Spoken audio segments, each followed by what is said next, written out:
Yes, yes, yes. What is up, MCR family? Another weekly edition of the show live on YouTube, Twitch, and Twitter. I'm Matt, the Hipster Hunter. We're talking all things boxing on today's show.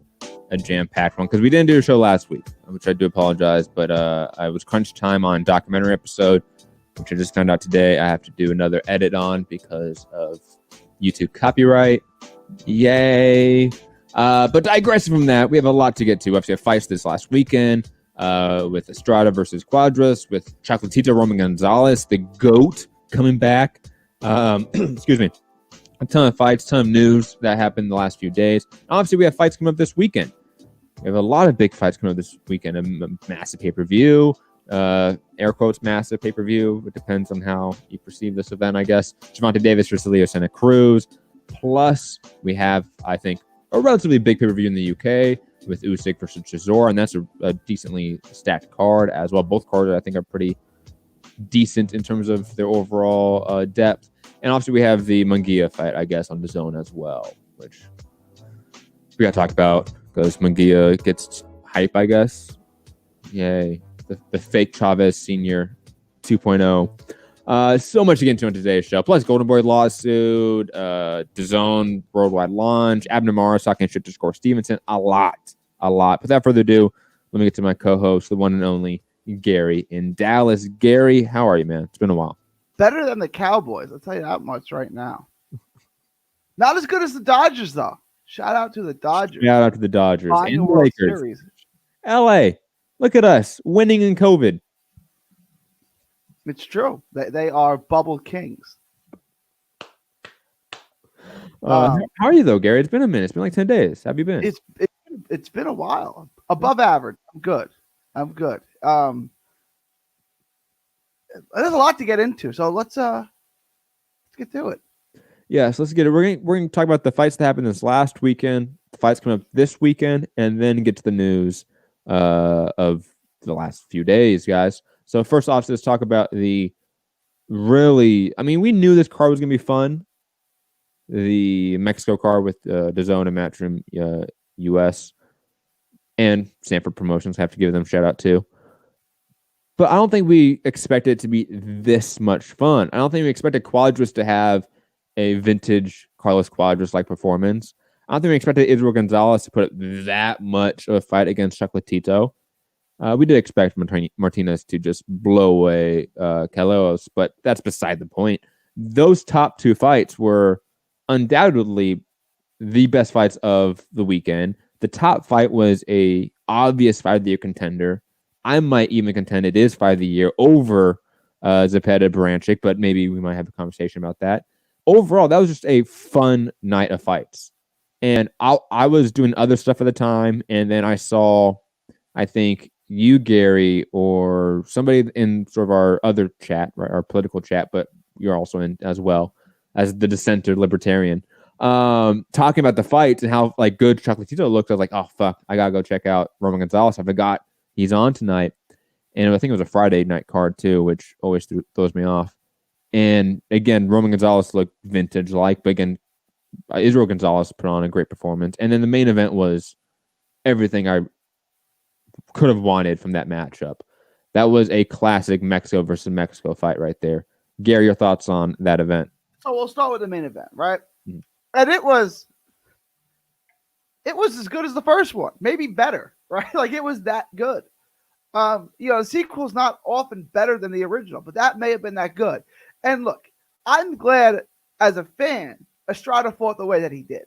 But I'm watching this. I'm like, Estrada's clearly the classier boxer here. He can box them from the mid-range and just win rounds. You don't have to stand in and slug with them, right? But I guess you got two Mexican warriors in Mexico. I guess that's the only way. I guess it has to go down that way, right? I guess like if Gaddy would have just sat back and outboxed Ward, it's like we can't have this, right? So it's like that. It's like we just have to go to war. And Estrada was able to win, and I think he dominated the later rounds. Even after when he got dropped in the third round, I guess it was, I was like, okay, that's going to be a wake-up call to Estrada saying, all right, I don't need to fight this way. I'll just outbox him and maybe stop him, but probably just went on points and just put rounds in the bank. And he didn't. He just standing there, which I'm glad he did. because it made for a great fight. And like, I kind of agree with you, and I didn't want to say because I thought I was going to get killed. To me, this is a better fight than Baranchyk and Zepeda, but you're going to have a hard time selling this as fight of the year over that fight to the non-boxing junkie. You know what I'm saying? Absolutely. Can you quickly refresh your page? Because you're coming in and out a little bit. Okay. And I largely agree with what Gary said. And I think I also agree with the last thing he said. The idea of that for most fans, Zepeda Barancyk's going to win just because of the amount of knockdowns. But this was a better fight. Like, this was, I think, a better matchup. Two guys that have far better legacies than Zepeda Baranchyk. And in terms of entertainment, there was, I believed, equal entertainment here, even though it's less knockdowns, because of the sort of action in between the knockdowns as well. And plus, when Estrada went down in, like, was it round 3, that was a shock. Like, let's be honest here. Like, the second that happened, and honestly, it was like round 2, I think, even like the first round, Cuadras was doing enough decent work where it was like, oh shit, this is old Cuadras back. He's been a little bit off lately because I think he had a drug issue as well. Shout out to him for getting over that and getting dedicated for this fight and focused. But it was like, oh shit, Cuadras is focused. He's on point tonight. And then he knocked down Estrada when I don't think anyone really expected that. I think everyone expected this to be an easier fight for Estrada compared to the first fight between the two. And it wasn't. Cuadras made this a far tougher fight for Estrada than the first fight, a few years ago. And I agree that I think stuck to the mid-range, use his jab, and win and negate sort of the unorthodox nature of Cuadras as a style. But I don't think that is largely true. I think Cuadras is unorthodox enough, and honestly, he initiates enough offense himself that I think he would have sucked Estrada into this fight regardless. Like, if Estrada tried to stick to that game plan, it wouldn't have mattered. If Estrada tried to stick to, 30, 40 punches around instead of, 60 to 80 punches around, I don't think it would have mattered. Because Cuadras' ability to suck great boxers into these fights is just his innate ability. He can do that. He's done this to everyone in the division. Gary. Okay. Yes. Could he suck who's a master boxer in or around that weight class? Cintrone or that's 118. No, that's 115, right? Or Rasheed Warren. Could he suck those guys into a fight? Because if they get into a fight with them, they're going to lose. Could he get Sonny Edwards into a scrap? Because if he does, Sonny Edwards is going to get knocked out, right? Yes. Cuadras only had one way to win this fight, where Estrada had multiple ways to win this fight. And look, it was like when Morales in the 12th round fought Pacquiao, and his corner is telling him, stay away. You've got the fight won on points. And Morales switches to the southpaw stance and slugs with him for 3 minutes. And Larry Merchant's like, why did you do that? Right? And Morales goes, did you enjoy it? And Merchant goes, yeah, I enjoyed it. He's like, well, that's why I did it. I feel like it had to be, especially it being in Mexico. I know there were no fans there. Can you imagine if there was? Oh. Yeah, I guess it has to be a war, right? I guess if Estrada just puts on a boxing clinic and schools them over 12 rounds, people are going to be disappointed. So we had to do it this way. Maybe Cuadras can draw anyone into a scrap, but it just seems like after he got knocked down, it's like, okay, you got to reconsider this because you don't have to fight this way. He does. You don't. You can beat him in a number of ways. Now, obviously, we have the co-main event, Roman Gonzalez versus Israel Gonzalez. And that fight was, especially in the first, let's say, 6-7 rounds, was really competitive. And I thought Gonzalez was doing a lot of decent work. He even hurt Roman Gonzalez at one point. Like, even hurt Chocolatito at one point. I forget what round it was. I know he didn't drop him, but he hurt him with a great combination. Then I think it started up with like a 1-2 and finished with like a left hook. And I think another right straight down the pipe. And like, he definitely stunned Chocolatito. But oh my fucking God, Roman Gonzalez's offensive ability is unmatched in sort of his era, right? In the post-Mayweather era, that's like a very short era that we talk about, honestly. He is the offensive king. Like, it's undoubtable at this point in time. Like, his ability to chain combinations together, chained sort of those punches to his overall defensive movement in the pocket. I mean, it's almost like prime James Toney-esque at moments. Like, it's great stuff. I can watch Roman Gonzalez any day. He's one of my favorite boxers, period. It's a lot like Duran. His boxing skills is really good, and he can jab really well on the inside, and he throws different combinations from different angles. And even though it looks like he's just pressuring you, he's giving you different looks from different angles, and you can't time him right because it's constantly a different look. He's offensively, and I think he's slowed down. I don't think he's exactly what he was at 108. Yeah, I don't think he's 100%, but it's like Pacquiao. It's 90%, so it's still good enough, and it may even make for more entertaining fights because he is just a step slower. Him and Estrada, boy, I can't wait for that fight, man. I know that's a hardcore's wet dream right there, but that is going to be something, man. I just hope as many people watch that as possible. I hope people get subscriptions to the Zone for that fight because that's going to be the fight of the year. Like, it can't miss. And the more I think about that fight, the more I think about whoever wins the back half of it wins, period. Like, whoever wins like the championship rounds, whoever wins those last 4 or 5 rounds is going to win the fight.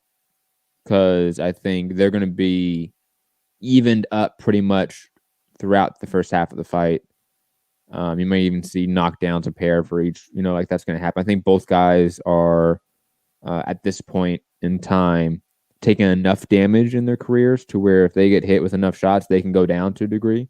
They are so great so they can recover. But they do get hurt more than they used to. I've noticed that a bit. So I'm expecting something just Hall of Fame worthy in that fight. I cannot wait. It's just amazing. I want a 4-man tournament. After Josh Franco takes apart Maloney, I want Franco versus Rungvisai in one bracket. Then Chocolatito and Gallo Estrada in the other bracket. Right, it's the same word in Italian and whatever in the other bracket, and then the winners face each other. Because I know Rungvisai looked trash against whoever he fought last time, and he did not look good really in the second Estrada fight. But I don't think Rungvisai is shot yet. I really don't. So I want to see him one more time. Right, if he can beat a guy, he didn't look bad in the second Estrada fight. No, no. You should probably go back and watch that. No, that was an even fight. I'll go back and watch it. No, I think you're wrong on that. All right. Did you guys in the chat? You guys think Rungvisai looked good in the second Estrada fight? I don't think he looked bad. He lost the fight. Like, I don't think anyone was out there saying like, "Oh, like it was close. He should have got the nod." Like, no, I think there was a consensus that Estrada won the fight, but it wasn't like Rungvisai lost. Does Rungvisai beat Josh Franco? I should say it wasn't like Rungvisai looked bad. Rungvisai started too late in that fight. From what I remember, because I was credentialed for that one, so I was there live for it. That's the Doheny Dana Ramon card too, right? That was that really good card. The same card? That's a good card. Yeah. That's a good card. It was a good card. It was. I think that was like one of the first Matchroom USA cards too. It was a really good card. Tony on the chat is saying that Rungvisai lost his wife or something. He did lose, I think, a family member or some relation, I think, recently as well. Sort of like Roman Gonzalez too. I think he lost his trainer, right, a couple years ago, I think, and you saw that affect his performance to a degree. But I think Rungvisai, when he fights top level competition, is always going to be that guy. He's a little bit like Cuadras in a way, where like he definitely has off nights, and the most often against his tune-ups, like guys he's supposed to kind of beat, he looks his poorest against. That's usually what he does for some reason. Plus, he usually fights at weight classes that are 2 weight classes higher than he usually fights at when he takes those tune-ups. So that's an issue too. Do you think Rungvisai beats Josh Franco if they fought next? Someone in the chat saying Rungvisai got completely schooled in the second fight. I don't remember that. Schooled? Gary, do you remember him being schooled? I remember. I mean, the fight's it's probably 2 years ago now. Yeah. I remember watching it and saying, boy, Rungvisai didn't look good. I don't know. Schooled might be a bit much. I just thought he wasn't active enough. Like from what I remember, I just thought he didn't throw enough punches. Like his activity rate compared to the first fight was lower. That's all. But Anyways, digressing. I don't know what we were talking about before that. Estrada Gonzalez. Any other thoughts on that fight that's probably going to happen the first quarter of next year? No, I just can't wait for that fight. And then in the undercard, we talked about Gonzalez, and then Martinez is such a beast. I mean, I know it was showcase wise, and he wasn't really fighting the best fighter in the world, but they want him to go to 115, and I get it. 115 is, I think, the deepest division and best division in boxing. So I get why they want him to go there, but he's such a force at 112. Why not stay there and create an incredible legacy and just destroy people? Because he can do that. He can, but it's a little bit like, should whoever comes out top at 140 stay at 140? Like, why? If you could make, I get it, right? And I don't think Martinez is like too small for 115. I think he's obviously not going to be the tallest guy in the division, but I don't think that really matters. He's a guy that wants to be on the inside and go to the body. Like, he doesn't need to be the taller guy or the bigger guy per se. And in fact, going against guys that maybe are naturally a little more lankier than him might be an advantage. A lot of smaller guys that like being on the inside, working the body, they like fighting tall, rangy guys. And there's a few of them at 115 for him to fight. And plus, like, let's be honest here, the fights at 112, while there is a few fights I do want him to see before he moves up, those fights are still not anywhere to the degree of relevance, of meaning, as fights at super flyweight. And that's just the reality.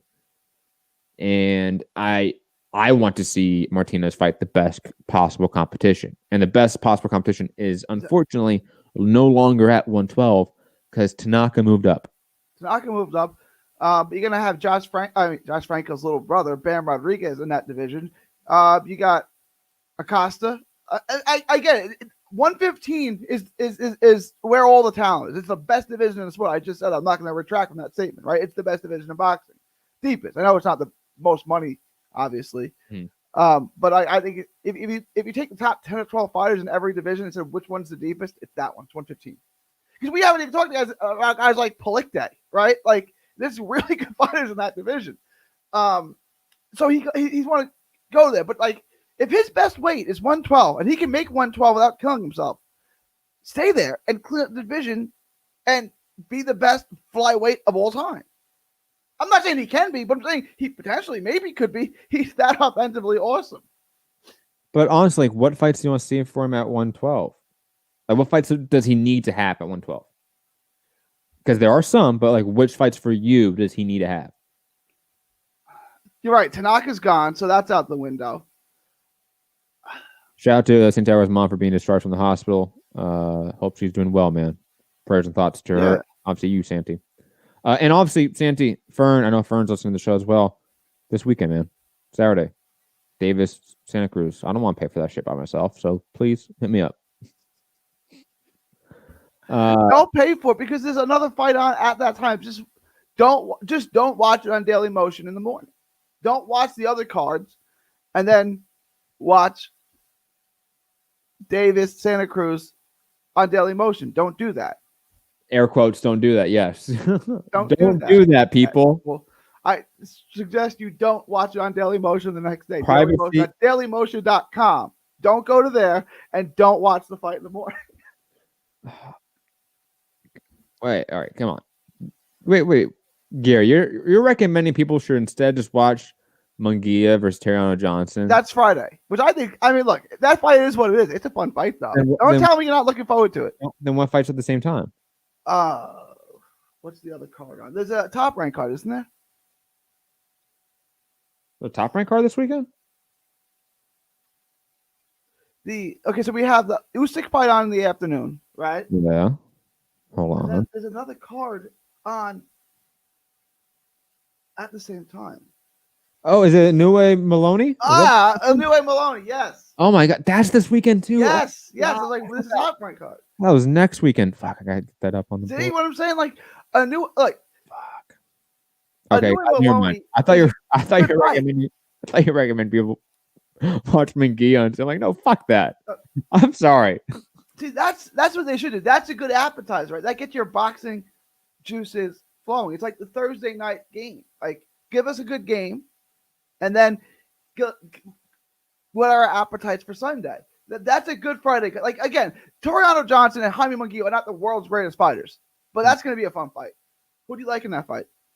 We'll get to it. Don't worry. Okay. Don't worry. Any other thoughts on the undercard for the Mexico card this last weekend? We have Austin Ammo Williams that picked up a win. Diego Pacheco picked up a win. And Otho Jones III picked up a draw. I did not see the Otho Jones fight yet. I've been trying to play catch up, guys. I'm sorry. I've been doing another project. I didn't see the Emma Williams fight, and I did see some of the Diego Pacheco fight. They looked like whatever. They looked like fights on the come up for a prospect.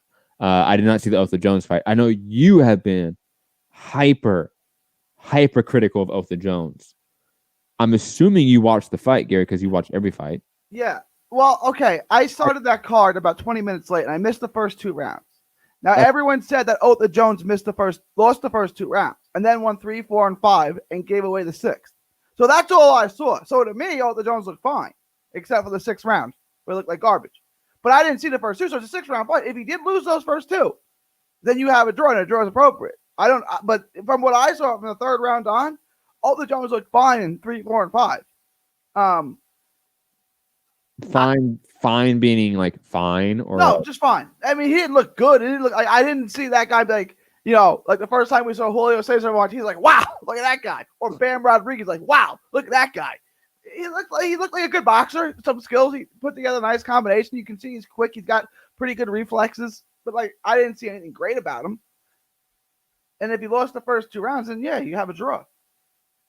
No, I mean that's the sort of issue of 6 rounders. If you just give up the first couple rounds with that activity. Yeah. For those that did watch it, because again, I did not watch it. Let me know, especially in the comment section in the chat, how Otho Jones looked. Did he just like not throw enough punches and therefore just lost the rounds due to activity? What did he just get outworked in those first 2 rounds and then adjust? That's something that I'm actually curious to know to a degree. But then again, I'll be honest. These prospects, the ones we just mentioned, Emma Williams, Diego Pacheco, and Otho Jones, I'm not as hyped on them as other people are, to be honest. They're like Edgar Belangas to me. I'll wait. I'll wait to get hyped on you guys. You guys look the part to a degree, but that means nothing when you're fighting this level of competition. Yeah, I mean, they've had a handful of pro fights. I think Emma Williams is the best of those prospects. Yeah, he probably is.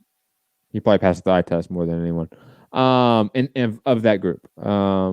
Moving on to the Sergey Lipinets fight in the card on Showtime. He got a majority draw against Kaisto Clayton. This was a fight where I have not finished, I'll be honest. For those that might be mad at me, I did not finish this fight.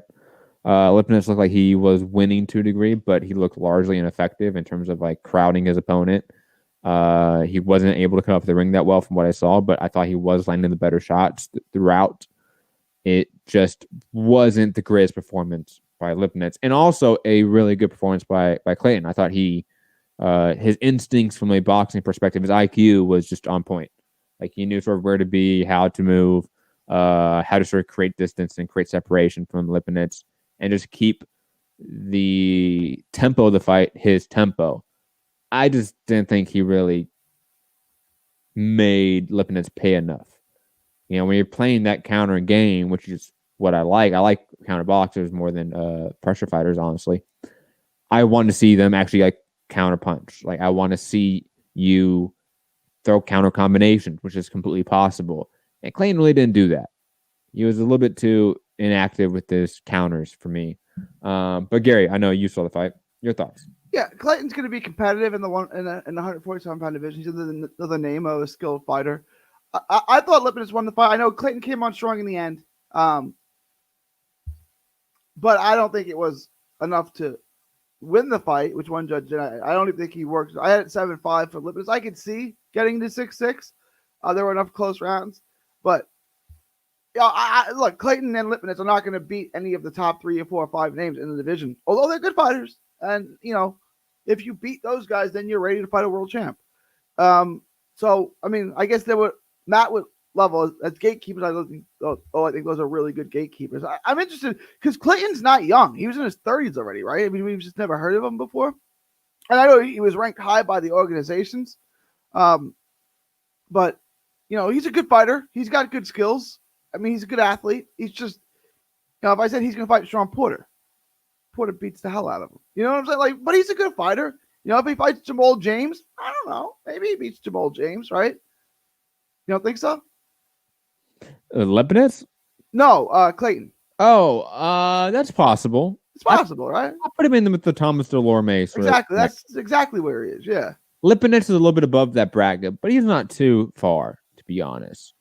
We were talking about this before the show started. Ugas would, I think, beat up Lipinets. To be quite honest, I don't think it would be that close of a fight. I think like Lipinets would. It would look a little bit like we're going to talk about it later, but in a second, the Milikak and Sabral Matias fight. Like both guys kind of want to do the same thing, but one's just clearly better and has more power and has more like determination to just push the other one forward. I think you would kind of see that. Like you'd end up seeing Lipinets be on the back foot a lot against Ugas, and that would be a sort of space in the fight that he would not excel at all. But I wonder where Lipinets goes from here. I know he wants like big fights. I know he wants championship fights next, or even an Abacadora fight to be remade. But you just got to draw against Castillo Clayton. Like it's hard to get hyped for Lipinets going forward right now. Let's be honest. I did not see the Xavier Martinez versus Claudio Moreira fight. Fun scrap. Martinez won. Looked really good. He won. It looked like he got beat up a little bit. He ate some shots. But he won. It was a good fight. That's a good time. I like Martinez a lot. I think like that's the best guy Floyd Mayweather's got, and I don't even know if Floyd Mayweather knows who he is. Right? Like he's a good Martinez. He won 30 pounds. Like he's going to be good now. He'll be a world titleist because he's still like 23 or 22. He's young. And Claudio Moreira is like a decent name. Yeah, too. Like that's a veteran. Yeah, good veteran guy. Good guy, probably in the top 20ish, top 25 maybe. He's a good fighter. Yeah, absolutely. The fight though of the card, let's be honest, was the Milikak and Sabral Matias fight. That was just magnifico. Sabral Matias, first off, for a guy that, gosh, what fight was it? It wasn't Patrick Day. Was it Patrick Day? No. Day's bigger. I was just going to ask you, who did Hawkins fight right before that? Now you're asking me the same question. I'm trying to look it up real quick, but I'm sorry. It's going to be annoying. Dude, box strike out. They're making try to do the parking meters. Yeah, I got that too. Yeah, you're not a robot. Darwin Price. Who's from Texas? No. I'm not talking about Malik Hawkins. I'm talking about Max and Dediship. When Sabral Matias beat Max. Hold on, let me finish. I'm talking about Sabral Matias. I'm not talking about Malik Hawkins. Okay. Malik Hawkins fought Darwin Price.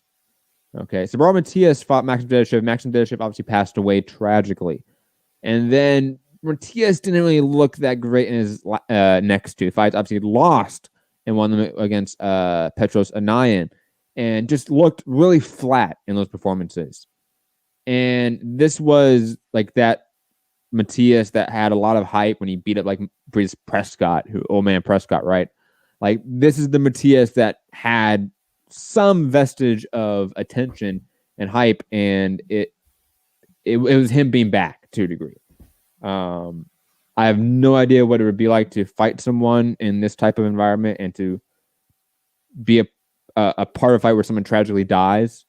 I don't know how that could ever affect someone. I know there's been stories of people retiring from that and stuff like that. So I know it affects people greatly. So it's hard to tell when it comes to Matias's last two fights, how much of that was due to the tragedy of Maxim Dedishev or whether he just isn't that great of a prospect. But I would say that the Malik Hawkins fight was a clear indicator that Sabral Matias is back, so to speak, mentally. And he put on a great performance and beat up Malik Hawkins. I mean, truly bullied him around from post to post. I mean, this was a great fight for Sabral Matias to sort of regain that hype again. Gary, your thoughts? I thought Matias looked really good. It was a good fight. I just don't think Hawkins is as good as I don't think he was what he was made out to be. Like I don't think Hawkins is that good. Like I don't see him as a big prospect. So I'm glad Matias took care of business. I think Matias is the future, but he gets hit way too much, right? Like he's got to shore up defensively. If he's like, he can beat Hawkins, he can beat those level guys.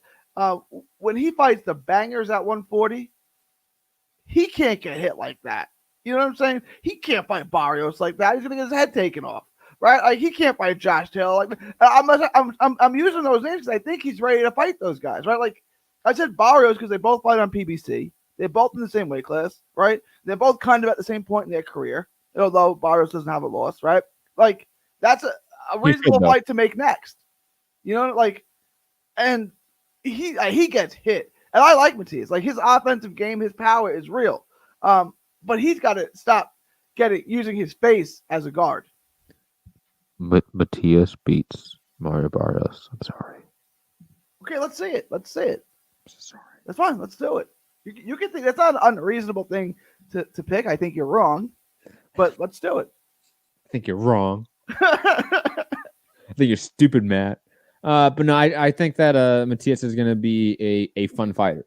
Like I don't think he's going to be a champion per se. He might collect a belt here or there. Like that might happen. It's boxing. But he's going to be a fun guy in that top 10. And I'm cool with prospects ending up just being that. That's fine. And plus, like, I think we always knew that he was just gonna be a fun fighter. Yeah. To a degree. It just his last two fights, he wasn't a fun fighter. Like he was completely flat. He wasn't throwing. He didn't have that aggression in that same way. And I do think Malik Hawkins was a little bit overrated to a degree, but I don't think he was even like rated. They seem to like him. I guess that's Tank's boy, right? That's Tank's boy. Yeah, I think so. Yeah, that's he got some favoritism there because he fought Jonathan Steele, who's from Dallas, and he's a guy that is tough and loses. And Steele fought him pretty evenly. He went to a decision, and rightfully Hawkins won, but it was close. Mm-hmm. And then he fought Darwin Price, and Darwin Price got hurt in that fight, right? And that's how Hawkins won. Arthur A is saying that Hawkins was coming back from a kidney illness. I don't think he was fully healthy. They said he almost died from the kidney issue. I didn't have the audio on, so I don't know about that. I mean, if that's true, I don't know. I'm not saying it's not. He probably shouldn't be in the ring taking punches then. You know, like that's where like if it's that much of a debilitating issue, then like maybe you shouldn't be in the ring getting beat up. You know, like maybe we got to talk about other avenues of revenue if that's the issue, right? If you're worried about making money, because I think for most young guys that's probably what it is, right? You push through injuries because you want to make a paycheck, you got to make some money, you got to pay bills. Hey, got to figure something else out. Like Mike Hawkins has enough connections probably in terms of the industry. I bet people would help him out if that's the issue. You know, it's like I forgot to pull it up, but like the Loma injury, like we can talk about it right now, I guess. Like that's bullshit. Like that's whack, man. I'm sorry. Like first off, let's not forget that Lomachenko tore his labrum in the Linares fight too. He knocked out Linares. So like that excuse doesn't work if you're a great fighter. If you're like you just get an injury, so to speak, right? And also, if you have an injury heading into a fight, then motherfucker, you better not say it after you lose, because we all know you wouldn't mention it if you won. You mentioned probably vague, like you guys have no idea what I went through in the camp to get this win, but like you wouldn't have actually like said like, oh, I was so hurt. This is why. This is the exact issue with my knee. I went to a doctor. No, but when you lose, you all say that. Don't do that. Don't do that. And when greats do that, it is even more annoying. It's exponentially more annoying when greats do that because they don't have to do that. You're great. Like Loma doesn't have to have excuses for why he lost. Pacquiao doesn't have to have excuses for why he lost. Dude, it is Pacquiao like again. Like it is just like, dude, like oh, we don't need to see X-rays. We don't need to see doctor's notes. We don't care. Like you walked into that fight, and unlike the Pacquiao Mayweather situation, right? Loma was the undoubted A side in the matchup. He was the king of Top Rank in the division, right? If he said, "Yo, I'm injured. We need to postpone it," they would have postponed it.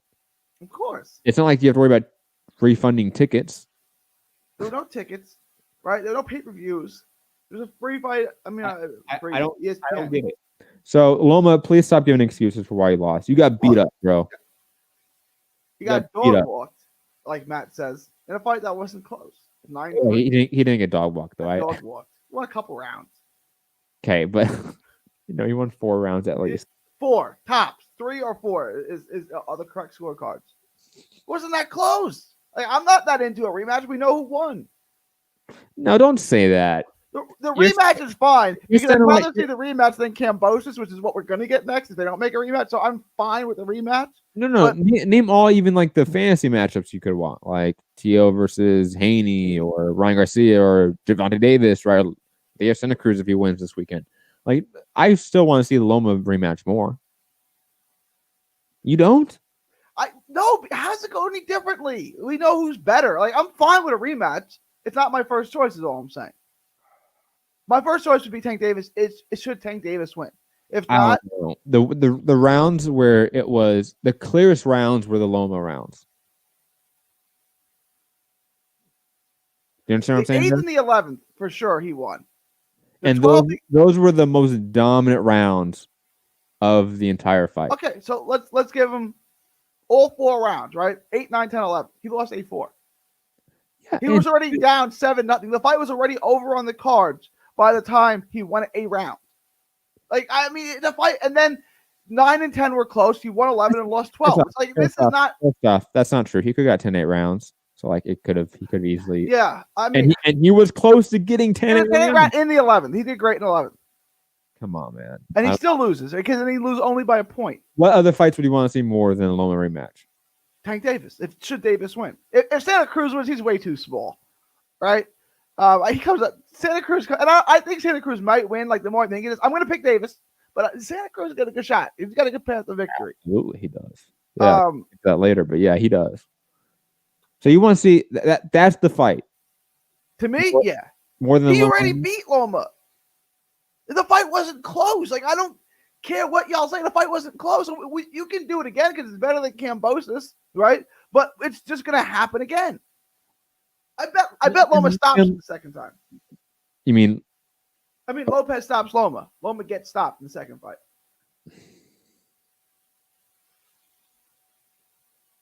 I don't know how you have this opinion. Like, it's.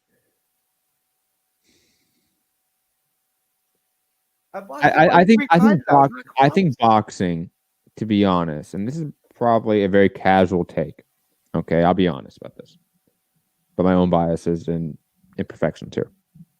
I think boxing is defined by its sagas, and sagas obviously would be like series of fights, like trilogies, rematches. Sometimes it's 4 or 5 fights, right? Like the series of fights between 2 people that creates like a story. And for passing the guard moments, for pound for pound legend fighters sort of fighting other legends, I absolutely want to see more of a story, more of a series of events when it comes to these boxing moments. I think it creates better history for the sport. Okay. When we talk about all of the greats of the last 100+ years, we talk about them usually in connection with their trilogy fights that they have with their rivals, right? Like, that's often how we discuss fighters. So when we talk about Loma 20, 30 years from now, 40 years from now, what's that story going to be? He doesn't really have one because he's never rematched anyone before. We'll fight Gary Russell Jr. again at 130. Stop. Gary Russell needs to sit down and like just take a fight and shut the fuck up. I agree. I love Gary Russell Jr., but he drives me insane because he never fights. I understand what you're saying. He needs to stop calling out people that he's not even close to fighting or that are in other weight classes. Stop doing that, Gary Russell Jr. Please. We've been wanting to fight Josh Warrington for some time. Just do that. Just shut the fuck up and do that. Okay. But there's a clear legacy that could be had here, or a story that could be had here with Teofimo Lopez connection and the potential series we have here of fights. To ignore that for, oh, Loma didn't win one more round to where like it's close enough to like warrant a rematch. Like, no, I just think that that's ridiculous. Like, Loma got outboxed. I thought he put on a fantastic surge in the second half of the fight, but largely that's all pointless and like not even worthy of discussion when it comes to this, because the story of this division, the story of Loma's career, the story of this era of boxing, it needs series. It needs these continuations of fights and of events, and that's right now all we have is what? Wilder Fury, because they have had a couple fights. What else? Triple G Canelo. Like, those are going to be the fights that define this generation. I would like Loma Lopez to be one of those as well. And there we go. Let's do it again. One more time. I absolutely. I'll be in favor of doing Rigo again. Jay Pryor is saying that Nomaschenko is a story. Yes, but that's a very limited story. Again, when we talk about the greats, we always talk about them in conjunction with their rivalries. Loma doesn't have one except for Teofimo Lopez, and we're only going to let one fight happen? Like, that feels like we're doing ourselves a disservice here. That's why I'm always in favor of like Mayweather Pacquiao too, because there needs to be more of that story. It's better for us. It's better for the legacy of the sport. It's better for the history of the sport. So that's why I'm always in favor. But only if it's competitive. Look, and again, this was I'm competitive. okay with a rematch. Look, Loma was snapping Lopez's head back time and time again from round 8 to round 11. He was whooping Lopez around. He was. You could arguably have those 4 rounds 2-2. Those are the rounds you're dominating. Yeah, you're really saying Loma dominated. He did. In terms of all of the most significant punches of those rounds, Loma was landing them by far. Okay, we all thought, not we all meaning like every single person, but there was a large consensus that the 12th round was a round that Lopez had to win. And he did. Okay, that perception is due to the rounds preceding it. Okay, that's just how it is. Rounds 8 through 11, Loma came on amazingly strong and was beating up Lopez. He was landing the better shots, better combinations. He was snapping his head back. He was the one pressuring Lopez. Lopez was on the back foot and having to adjust. I mean, it was just a different fight than the first 6 rounds. Okay. And again, it's Lomachenko. He's what, 33 years old? Like, how old is he? 32, 33, yeah. Like, he's young enough to adapt. What are you talking about? He's fucking Lomachenko. You don't think he can create a game plan together to beat Lopez? Really? A guy that has been perfect in the division, a guy that's knocked out half of his opponents in the division. Come on. No. Loma can absolutely beat Lopez. Nope. Yes. Nope. Yes. He can't beat him. Nope. Yes, he can. He can't beat him. I don't. The fight was simple. The fight is so simple. I can tell you exactly how the fight went. Who was walking forward won the round. That's it. Yeah. That's it. Okay. And Loma, as we have stated, and you agree, Loma's best attribute is his offense. Yeah. Is his ability to pressure fighters in this really, like, almost like savant way, right? Like, it's really beautiful to watch how he pressures fighters. You can do that to Lopez. He did it. He just didn't do it enough, and that's the issue. That's it. If he doesn't, he's going to get caught, and he's going to get whacked by Lopez. Lopez is too good, too sharp, and too athletic. Lopez is a super version, a bigger super version of Linares, right? And Linares gave him trouble. Now make a Superman version of Linares, and that's Lopez, and you can't beat him. So we can do it again, but if it happens again, it's just going to look like what we saw this time or worse. Because Lopez knows he can beat him now. He knows he can outbox him. The first time he thought he could outbox him, he thought he could beat him. Now he knows he can, so he's got all the confidence in the world. I think he stops him. And if they did it again. And again, I'm not opposed to a rematch. It just wouldn't be my first choice. For all the reasons Matt said, I'm fine with a rematch. It's just not my first choice. some guy named Keith in the chat is yelling because it's in all caps. Matt Hunter, why did you lie to the fans, man? What? About what? What lie? I'm so curious what the lie is. What? Yeah, what's that? Now you captured my curiosity. What's the lie? What was that? What was that fighter from 120 years ago that I said that had a heavyweight fight, but it was actually a light heavyweight?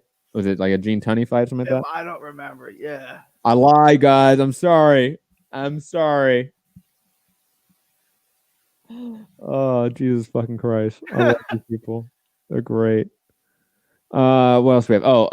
Any other fights this weekend? Oh, Fabio Turchi. Or Turkey. Fabio Turkey. I'm never gonna get that right. There's a CH there. You just can't do that to me. I did not finish the fight, but Gary was all hyped in the group chat about this Italian cruiserweight. He was all right. Like I thought he might just be a decent, European circuit guy for the cruiserweight division. I don't know. Gary, you're probably hyped on him more than me. I think he might be like a borderline top 20 guy at some point. No, I mean, that's probably reasonable. That's probably fair. I mean, I don't think he's that. I wasn't hyped on him. I was hyped on some of the other guys. Okay. That fall on the card. I mean, Turkey's a big. He looks the part, right? Like if he were to draw a boxer, like he looks like him. He's jacked, and he's got power. I don't know how. I mean, he's got power. Is that world class power where he's going to knock out the best guys in the division? Like, is it Dorticos power? Probably not, right?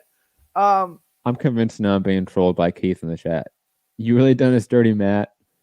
And you keep talking on Deontay's name. What? We haven't mentioned Wilder. I mean, I did mention Fury Wilder like a second ago, but like that was in terms of like a legacy defining legacy is about that series of the generation. Yeah. I don't know, man. But then Jay Prodigy in the chat is encouraging this bullshit, saying Matt lies to us more than people who report on COVID numbers. Fuck you, Jay. That's like me in the playground. Like I was that kid. Like, oh, you gonna let him talk to you like that? Oh, you know what he just said? Like that's what he said. That was me in middle school. Oh, I'm 100% this guy was trolling because he said that you, Gary, are also talking bad on Deontay. And we have no respect for the sweet science. I haven't said a Matt, when there's a puncher and a boxer, a puncher and a pure boxer, who do I always pick? I have no respect for the sweet science. Who do I always pick? You did pick Terry Flanagan versus Regis Prograis. So Flanagan is a. I know. Flanagan's the puncher, doesn't knock anybody out. I guess he knocked his two big wins: Orlando Cruz and Magdaleno. I guess. He won both those by knockout. Yo, I need to know who this Keith guy is, man. Is this Rob saying, Matt, man, why? Is this Rob? Matt, man, why do you hate Wilder? Kevin Durant. It's Kevin Durant.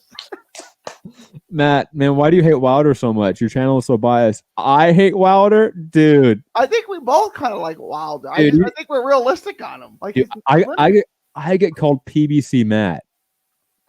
Okay, like one of the last comments we had on one of our last shows was, I think it was the Loma Lopez review, was that PBC Matt is yelling. And it's just funny because they call me PBC Matt when we're talking about a top rank fight where I'm super hyped on the top rank guy. Oh, God. Shout out to Keith for the troll, man. Way to go. I like a good troll. It's good, man. Especially when you come strong with it. It's good.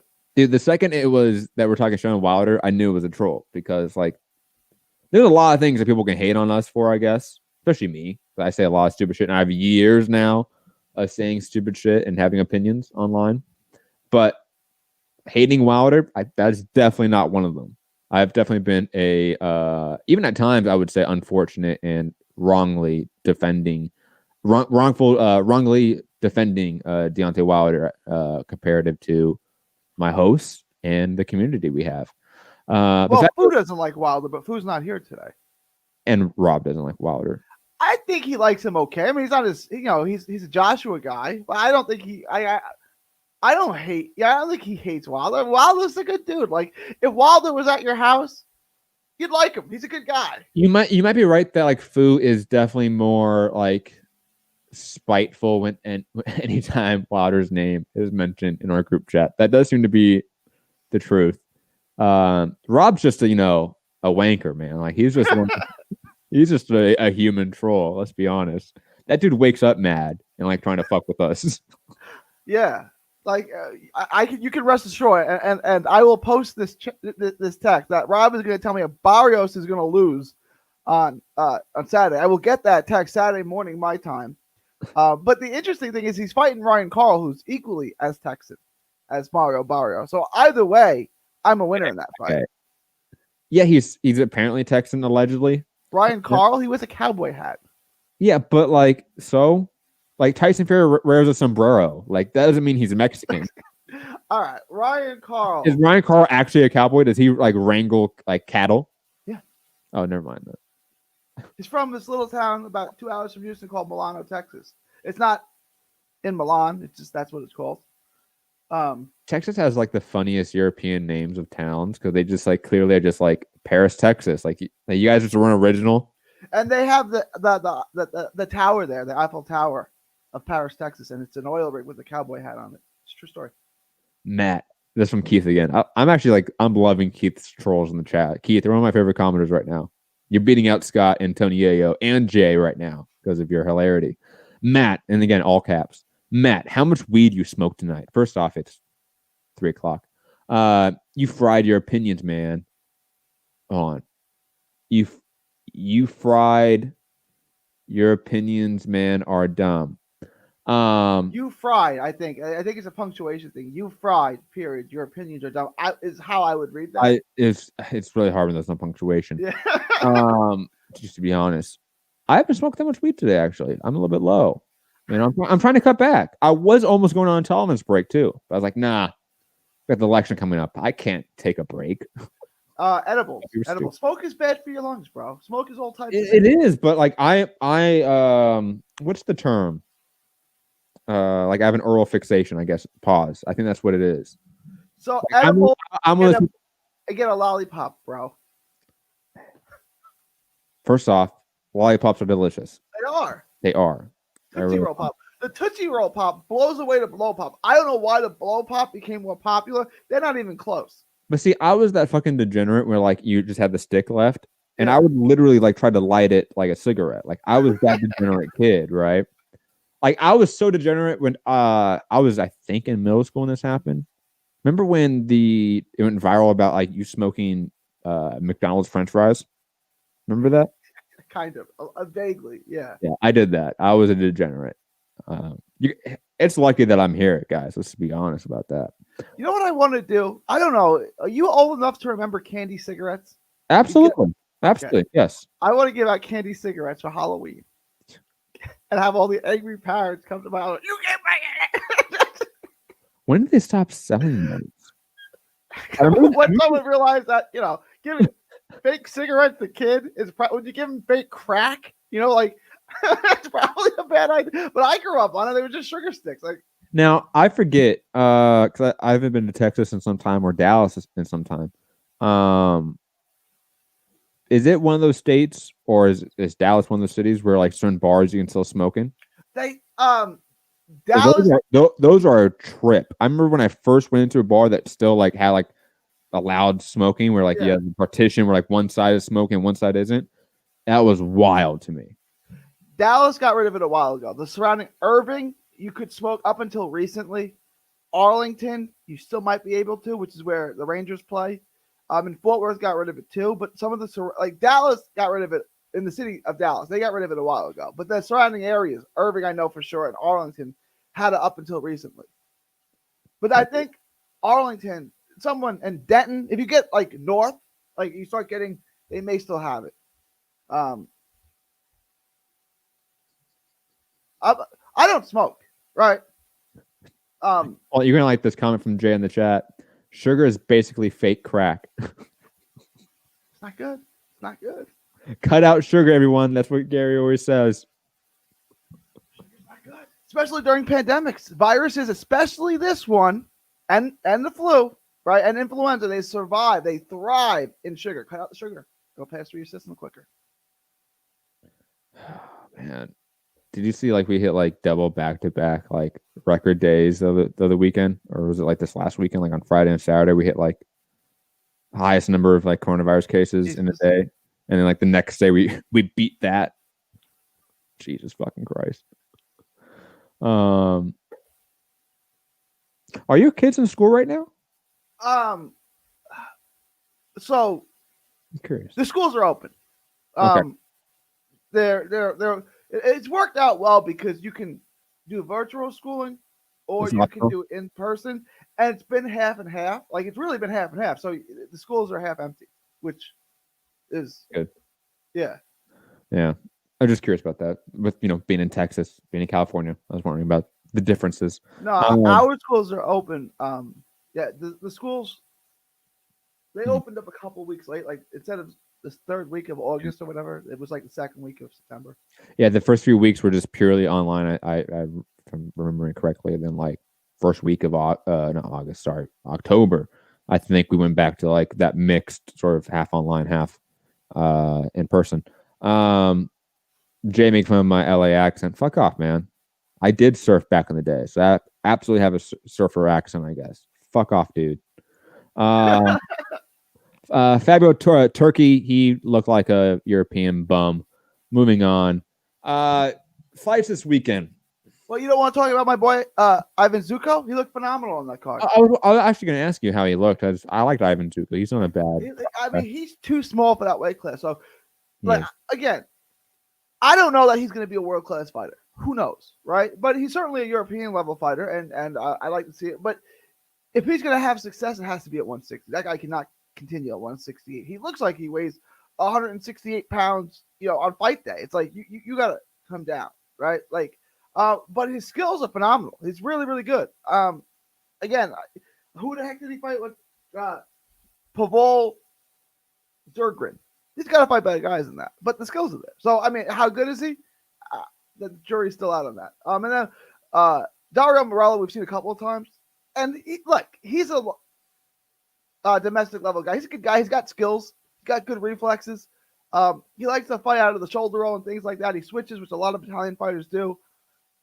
But he's not very sharp with his punches. And I'm not trying to criticize the guy, right? I'm just saying, like, not everyone's a world-class fighter, right? Like, he's a good athlete. Like, if you want to have someone go rounds, you could probably frustrate your prospect to a degree and make him miss and things like that. But when he counters, he likes to counter out of the shoulder roll stuff, and he's not sharp with it, right? He's a good athlete. He's not like next level reflexes. He's a good domestic level guy who can beat bad fighters and can probably give your prospect good work. Yeah, he's kind of like a Sergio Garcia or like something like that of that European level where like they're clearly like talented enough to like they can fight some more level guys, but they probably won't beat them. But they will get some good fights eventually in terms of fights like we will know, like we will remember. Space Predator, I think, is asking this in connection to like our critique of Loma's injury and that issue. Saying, how did you guys feel about Canelo's concussion? I don't remember what you're talking about, Space Predator. I don't remember what concussion Canelo had or that he blamed on something. Did Canelo blame like the Mayweather loss on a concussion? I think Canelo manned up and said he lost. I don't remember him blaming anything. I assume that's what the context of that question is, Mr. Space Predator. But I don't know. So please make another comment and I know Anthony Joshua got concussed by Dwarko a couple days in sparring before. That's facts. That's facts. That's cold, hard, stone cold facts. Yes, big facts. Alex Jones told me that. So that. Jay Prada J saying, I got a question for y'all. Chocolatito versus Store Rungs VI 3. Who wins? Ooh. I would want to see it. I want to say Chocolatito because it looks like, but I don't know, man. Store Rungs VI certainly seems like he has his number. Dude, that second fight was so sad, man. He killed him dead. It's like, oh man, the legend is done. It's no more. Now he's come back and he's looked good. I have never been in any sporting event that was that quiet. Okay, because I was there for a live with Santiago, right? And so he might in the chat pop up and talk about too. But it was one of those where the night was relatively good. It wasn't like an all-out Hall of Fame night at the StubHub, but it was a good night. A New Way's U.S. debut. So a lot of us hardcores around the arena were pretty hyped for that. And also we got to the main event, fever pitch. Everyone is just on edge, right? And the fight starts out, and it's a pretty fun fight at first, if you remember correctly, right? I know often we just remember the knockout, but it was a fun competitive fight where Roman Gonzalez looked decent as well. I thought he was winning the beginning of the fight, and then bam, knocked out, and like he got shot, right? Like it was one of those, like he was done, out instantly cold, timber, and everyone just sat down and didn't say a word, and then just slowly filtered out of the arena.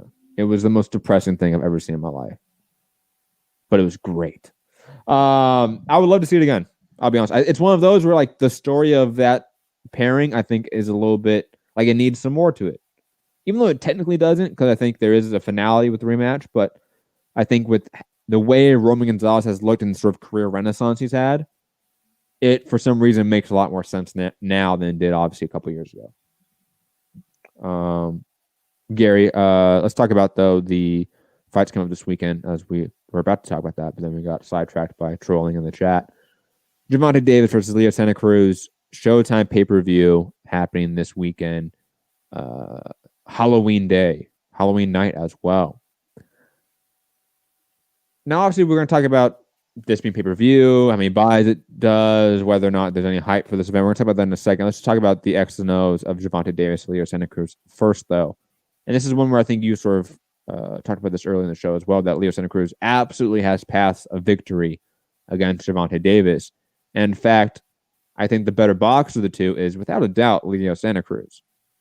Like, I think Leo Santa Cruz proved, in especially the rematch with Carl Frampton, that he is a top-notch boxer, top-notch IQ, top-notch ability, top-notch skill set. And I can absolutely see Leo Santa Cruz sort of sticking Gervonta Davis with the jab, keeping him at range, and making this his fight where he wins in a relatively, not easy fashion per se, but a relatively dominant fashion, where it's almost like he wins 9-3, where like Gervonta has some moments, but largely it's Leo being in control and just sort of dictating the pace, the tempo, and everything. I could see that happening. And actually, I'll be honest, the more and more I think about this fight, the more I lean that way in some fashion. But I am of the mindset right now that we're in a change in the guard moment in boxing, that we're going to see a lot of a Loma Lopez-like situation where technically the older guy is the better boxer.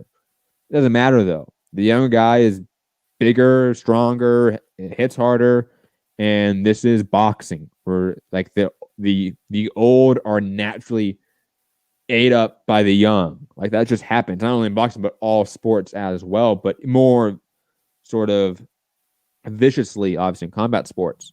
So I'm predicting, I think, almost like carte blanche right now, to be honest, the young guys versus the old when these types of fights. Even though I do think in terms of like stacking who has the better offense, who has the better shot selection, like all that stuff, Leo probably edges this comparison. But it's also 2020, and Leo Santa Cruz was at his prime 5 years ago, 4 years ago. If this was Santa Cruz 5 years ago, it might be a different story. It would be a different story. Mm-hmm. You know, I think you're right. Santa Cruz can win rounds. He can keep the work rate. He's got to have a high work rate and just keep touching Tank. Just keep touching him, making him uncomfortable. Because Tank's a rhythm guy. If you can take him out of his fight, like Gamboa did in spots, like what was the first guy that he fought in the Mayweather record card? The Chilean guy, whatever. That Ryan Garcia. Fonseca. Fonseca made him uncomfortable. Fonseca was long and rangy, right? Like Santa Cruz, you can make him uncomfortable, and he doesn't respond well, right? Like, but I think at this age, at Tank is 26, like he's in his physical peak, he's in his physical prime. I think Santa Cruz is going to be winning the fight until late, and he's going to get knocked out. Like, I think it's going to be one of those things where Santa Cruz is winning rounds, but the aggression and the power of Tank is breaking him down. I say he takes him out in round 10.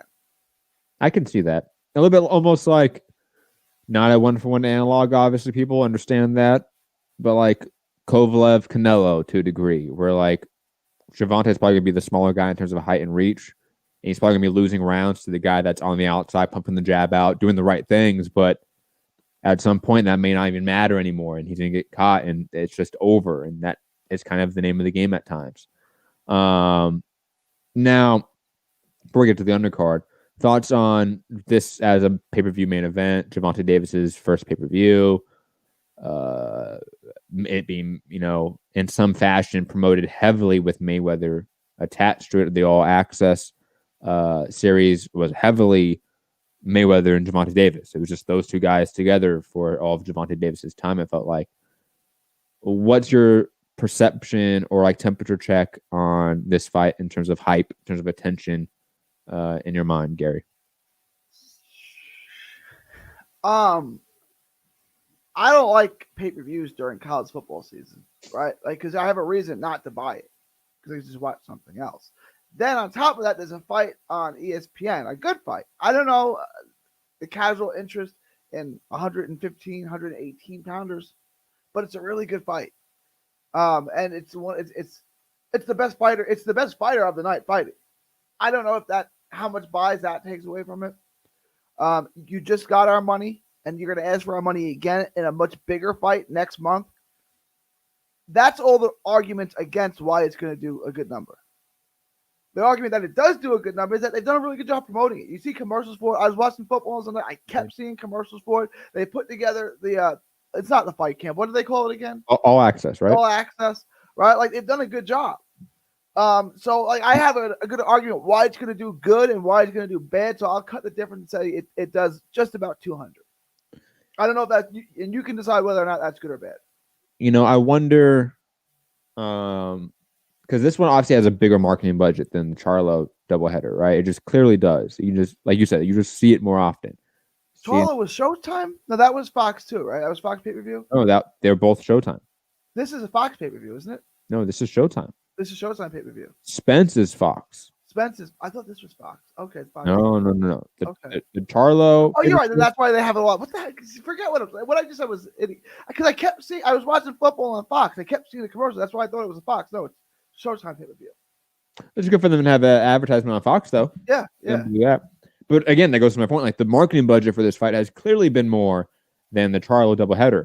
Now, what does that actually achieve? Because this night is, I think, far more competitive than the Charlo doubleheader night. That night was largely left to the Charlos in terms of like combat sports, except for a UFC fight. But the more and more I think about, I think there's largely a very minority percentage that is that crossover fan. The majority of people that buy UFC events are just buying UFC events. The people that are the majority of people buying box pay-per-views are just buying boxing pay-per-views and not UFC ones. So on that night, it wasn't as much of an issue. But this night, like you said, there was a relatively massive hardcore fight for us. We have Nao Inoue fighting in his top rank U.S. debut, even though they keep wanting to say it's his U.S. debut. It's not. It's really bugging me because I was there live for his U.S. debut, and it was a big deal. That was a while ago, too, yeah. That was back when it was on HBO, bro. Yeah. Like, it's not his U.S. debut. Yeah. Like, don't. The fact that HBO boxing feels like a lifetime ago when it's like, what, like a year and a half ago, 2 years ago? It's not that long ago, but it feels like a fucking lifetime ago. But what was I saying? This fight, it's one of those where there's enough on the side, like you said, pros to doing well, because they've done, I think, the right things to make this fight a moderate success for a first-time pay-per-view headliner for both guys, right? This is their both of their pay-per-view debuts as headliners as well. It's a low weight class fight, so we have to sort of keep our expectations for that as well. It's a 130-pound fight. How many 130-pound fights are monster pay-per-views? Very little. So we have to sort of keep expectations to that degree. But like we've said, the marketing budget has been massive for it, comparative to all those things. So I'm guessing 200 something. To be honest, I think the Mayweather effect is helping. I think Gervonta Davis is a far bigger. I think Gervonta Davis has more attention on him, obviously, than the Charlos. Okay, and this does feel like it is being made as a coming out moment for him in a lot of ways. And when you get sort of the red carpet for you as like a next star, I feel like the industry kind of just pushes the buttons and it helps a lot of ways. So I think this one's going to be moderately successful for it being a 130-pound title fight for both guys' pay-per-view headlining debuts. So again, 200 something thousand, 220, 230. That's kind of where I'm thinking. I think it obviously does more than the Charlo ones, but I don't think it is something that does like 350 or 450. Like I don't think it does that. That'd be Did we ever get a number for Charlo? Because it came out as like this is going to be over 200, and then they said 120. Like, did we ever get a number for that? 150. It was like 120 to like something, right? Like that was the range. Yeah, they said it was trending over 200, and then they came out like the next day. It was like 120. Like, what happened to over 200? That happened though. I mean, the Canelo Con pay-per-view was first reported as like 600,000 pay-per-view buys, and then dropped down to like 480. Right? Like that happens. That happens all the time. Not Mayweather, sorry. Triple G Canelo, I forget if it was the first fight or the second fight, but I think it was first reported as like 1.5, 1.6 million buys, and then it was dropped down to like 1.1, 1.2. Happens all the time. And that's a far bigger drop than, 80,000 pay-per-view buys. That's six figures, almost, 500,000 pay-per-view buys of difference there that gets reported. That's fairly common, to be honest. I've always said this, like pay-per-view is not an exact science. Like maybe in time we find out exact numbers due to like legal matters. That's usually how we find out this information. For like a lot of the UFC pay-per-views, we found that out due to discovery processes and lawsuits, right? That's sort of when we find out this information. For example, like Canelo Con financials. We know all those financials for that fight, who got paid what, how they got paid, all that stuff, because all the information was disclosed in discovery process. But digressing. Yog in the chat, I see you asked me about Khabib. I'm playing catch up on a lot of stuff. I have not watched the UFC fight yet. I'll be honest. So I'm thinking I'm going to watch that after we get done with this show. I'll catch up with that and do a MMA show tomorrow, guys. I'm going to try to get Anthony on because I haven't talked to Anthony in a while, and that'd be nice to do. So Yogi, I'll talk about Khabib and whether he's the GOAT and all that stuff when I see the fight. But digressing back to Gervonta Davis, Leo Santa Cruz, I think this one's going to be a success for what we can expect it to be. Gary, your thoughts on the undercard now? Let's talk about that. Obviously, two Texan fighters in a heated rivalry. Mario Barrios versus Ryan Carl, two Cowboys in a showdown. Who wins, Gary? I love both these guys, so I can't lose. But Barrios is going to destroy him. Yeah, I like Ryan Carl too. He's such a good guy. He's such a Texan. But he's a regional guy. Yeah, he's not going to beat Barrios. Like, I'm glad. I'm glad he's getting a title shot. I'm glad for him, and I'm glad it's against Barrios. But there's levels to this, and I like Ryan. I'm not disparaging Ryan Carl, but there's levels to this. No, we can disparage him. He lost to Eddie Ramirez, man. Come on. Isn't Eddie Ramirez the guy that's now like at 200 pounds? Is he really? Am I mixing up prospects now? Eddie Ramirez is one of those guys that like came right out of Georgie Hernandez's gym in Chicago when they started. Like it was like him, Gallimore, and Josh Greer. Like they all came out of the gym at the same time. They're like, whoa! Like, and then Eddie Ramirez was just kind of like he is what he is. Like, I don't think it's Eddie Ramirez. I think we mixed up with someone. Digressing though. Ryan Carl's a decent fighter. He's one of those guys that he beats like decent, like regional level guys. When I mean regional level, I mean that like in the national sense. Same with like when we talk about like regional guys in the UK. Like Ryan Carl's going to beat like other club level guys in the US. Like he'll go and beat up club level guys in New York or in LA. Like he's that talented. But Mario Barrios is a decently talented prospect. I don't know if he's going to be a champion. He's not. He's not Gary. He's not. No, the San Antonio Spurs had a day of recognition for WBA super lightweight champion. Do you call it super lightweight or junior welterweight? They both sound wrong to me. I don't like either one of them, so I just call it 140-pound division. I always refer to them usually by their actual like pounds. For me, it's Yeah. way more helpful. Like the number, because like if I start saying like super featherweight and shit like that, and like super bantamweight, and just start naming off divisions, I get confused sometimes. You gotta do the math in your head. Like super bantamweight is 122. Look, yeah, I know we do a podcast like a lot, and I've been on like radio and shit, and I've done some stuff, but like I'm an idiot. So like I'm gonna make things easier for myself. Absolutely, I'm not smart. I'm just really good at pretending to be smart. Mario Barrios, though, he's one of those guys that he pretends to be like the next level prospect, but he's not. He's a tier 2 prospect. Barrios is the best guy at 140. What does that? You can't say that, Gary. You can't say that. He's not the best guy at 140. He's better than Josh Taylor. Yes, sir. Beats Josh Taylor right now. That's a good fight. I don't know. I mean, oh, that's a good fight. No. Potentially. I mean, I don't know. Potentially he could. I don't know. None of us know exactly, but predict. No, I know that he's going to beat Ryan Carl. And no disrespect to Ryan Carl. I absolutely know Mario Barrios is going to beat Ryan Carl. Oh, it's so good. Liam Roscoe saying this is a garbage fight that nobody was calling for. Absolutely ridiculous. That's pay-per-view. I don't think it's talking about Barrios Carl, by the way. I think it's talking about just the main event. On the zone, this would be getting slammed for this shit fight. It is, but because it's on Showtime, it gets a pass. First off, I don't think this is a garbage fight. And talking about Davis, Leo Santa Cruz, I absolutely agree that it shouldn't be pay-per-view. But as I've stated time and time again, Liam, and you know this, anyone that watches this show knows this, I'm against pay-per-view by nature because I think it's anti-consumer, it's anti-working class. And this is a working class sport, right? Like this is a blue collar.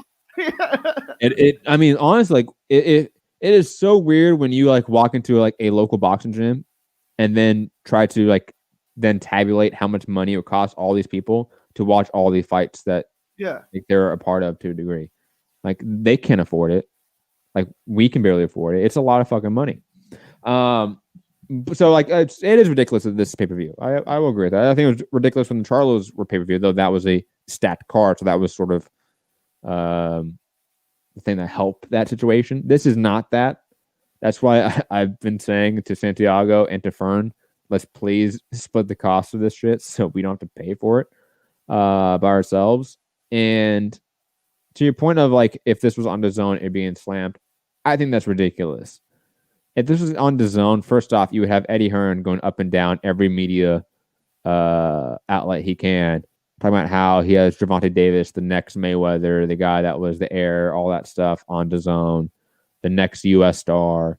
Like it's ridiculous to say that this fight would be getting slammed on the zone. Absolutely not. This fight's purely getting slammed because of Gervonta Davis's ability to play with weight classes, and like he's a star to a degree, and he has a lot of industry connects. That allows him to do that.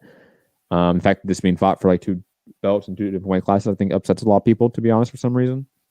And just a reminder, Floyd Mayweather versus Maidana had both 147 and 154 pound belts on the line. I know. I don't think it's a big fucking deal. And obviously, a big deal would be that it's pay-per-view. I 100% understand why people would be upset that there's a dollar sign to this. But then again, I don't think there should be a dollar sign to any of these big fights. Like that's not a Davis, Leo Santa Cruz exclusive issue. And again, I think this is a good fight. I don't understand, like on paper, how you can say this is a bad fight. Gervonta Davis is naturally a 130-pounder, to be honest, that moved up because he kept missing weight. Because he's lazy. Because he's lazy.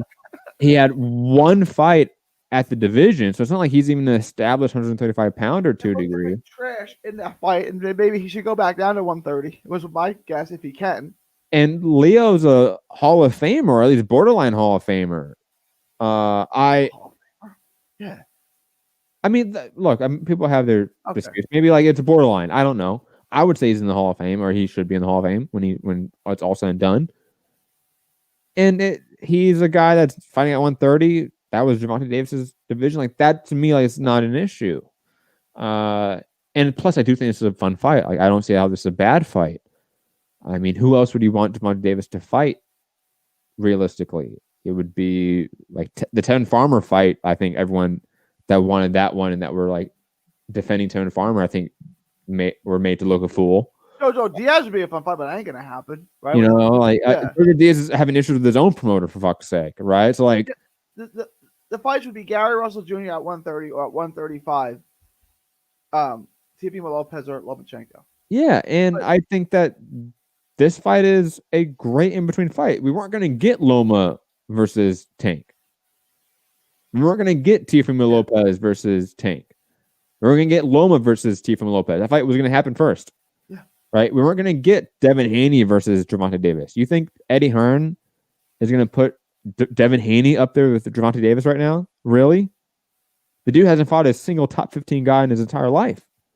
That's not happening. He's not fighting a former world champion like that right now. That's not happening. You think Ryan Garcia? You think Ryan Garcia is fighting Tank Davis right now? If he beats Luke Campbell, when's that fight? December 5th, right? Yeah, December 5th. If he beats Luke Campbell, then I think he calls the shots now. Like, but he's not beating Luke Campbell. He is. He's knocking him out. That's a bridge too far. It's not too far. It's not the bridge over the River Kwai. Don't worry about it. It's good. No, I digress from that point. Like the options were a little bit limited at this point in time for who he could fight at 135. So why not go down to 130 and fight Leo Santa Cruz? That's a legacy fight to a degree. Like I again 100% back anyone that criticizes this being pay-per-view. I have your back. But saying that this is a garbage fight is just wrong. It's a really good fight that shouldn't be on pay-per-view. That's the truth. And if this was on any network that didn't have a $75 paywall attached to it, it wouldn't get slammed because this is a really good quality fight. This was on ESPN Plus. If this was on Showtime, if this was on DAZN, it would not get slammed at all. This is a good fight.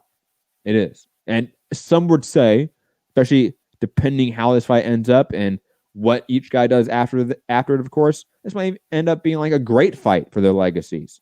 So I don't get the hate on it other than for it being pay-per-view. I hate on it for being pay-per-view too. Sorry, Gary. I know that. Sorry. Sorry. That was rude. It's okay. It's okay. Are you okay, Gary? Yeah. Am I boring you? No. Why is yawning? People are tired. People get tired. Like, why is yawning only associated with boredom? Like, people get tired. Like, I'm old. Isn't it like yawning? Like, have to do with like oxygen intake? Like, you need more oxygen? Exactly. Like, you're not breathing enough? I think it's like basically what it is. Yeah, it's when you don't voluntarily do something, your body will. Like if you just stop breathing, I'll hold my breath till I pass out. Okay, and then you'll stop breathing again, right? Like you know, your body is designed perfectly. I don't even remember what we were talking about. What were we talking about? Well, this being a garbage fight. No, it's a good fight. What Matt said, it's a really good fight. Again, I'll trash it for being pay-per-view all day because it shouldn't be. It's a great fight to get boxing fans into your sport because you got Tank Davis who's a star. You got Leo Santa Cruz who's a star. They both have star power, right? They both have, Santa Cruz in the Southwest, Mexican Americans, and Tank Davis in the South, have fan bases, and they can draw those fan bases in. And it's a great fight to put on Showtime. Unfortunately, only a fraction of those people are going to watch it now because you put it behind a $75 price wall. But it's a great fight. And there are good names on the card. Barrios is on the card. That guy, the Dominican fighter, Michelle Rivera, is on the card. Really good fighter. It's a good against Ladarius Miller too. That's a good fight. Yeah, I like that fight a lot. And who else is on the card? There's other good names. Regis Progress is obviously Regis Progress. There you go. Regis Progress is on the card. PBC. And this is his one fight on his one fight deal. I don't understand this. Like what? It's just a feel out process, I think, for the relationship. Like, that's all. Like I'll be like, look, I think this is like a real like stupid thing probably in like the minds of fans, but like a lot of these people have to deal with like PR reps all the time. They deal with like the background teams, and some teams just don't mesh with fighters. Like I've seen it. I've seen publicists or PR reps for networks or promotions have arguments with fighters, and I've seen relationships where like that's a continual thing. So this is probably just a feel out process. Like how does this run? Are we symbiotic in some way in terms of just like how we conduct our business? I think that's largely what it is, to be honest. And plus, mean, look, he's had a long layoff. He was always going to get a tune-up regardless of who he signed with, right? Like, I think people trying to say, like, oh, it's weird that he's fighting this person. Like, no, it's not. He had a massive layoff after his first career loss. Yeah. He was going to fight a tune-up regardless of what network, what promotion he was with. Unless they went straight into a rematch. But it wasn't going to happen, though. Yeah. No, it wasn't going to happen. Josh Taylor at that point had already moved on to Top Rank and was moving towards Jose Ramirez. But yeah, even Diego Madalena's on the card. Shout out to him. He's been a long-time veteran. But Liam Ross in the chat, I want to argue this point more with the listeners because I haven't been on for a few days, or we haven't been on for a few days or 10 days. So I want to talk to you guys in the chat more on this show. Liam Ross and Leo Santa Cruz belongs at 126 and Davis at 135. They both have fights they could push for instead of this. I definitely push back on the idea that Leo Santa Cruz belongs at 126. The dude's a tall dude. Like, he's taller than me. He comes up from 18, though. Yeah, but he was always like a Brandon Figueroa type. Like, Brandon Figueroa can grow into a 140-pounder, and that isn't out of the question. 135 for sure, yeah.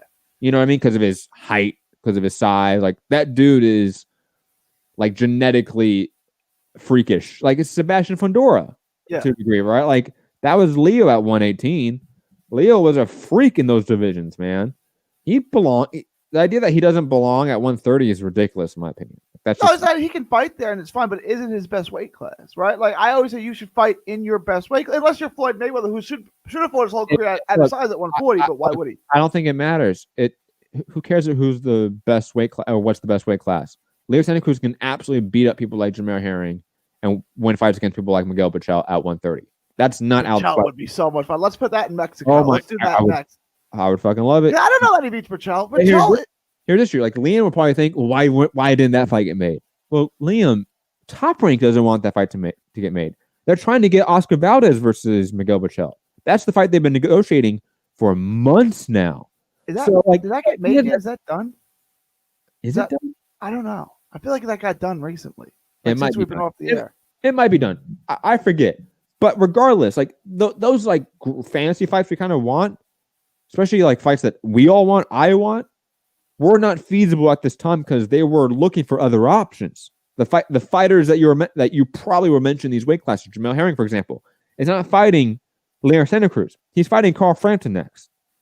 You know what I mean? Like, the guys we want, theoretically, Leo or Devontae to respectively fight, had other fights lined up.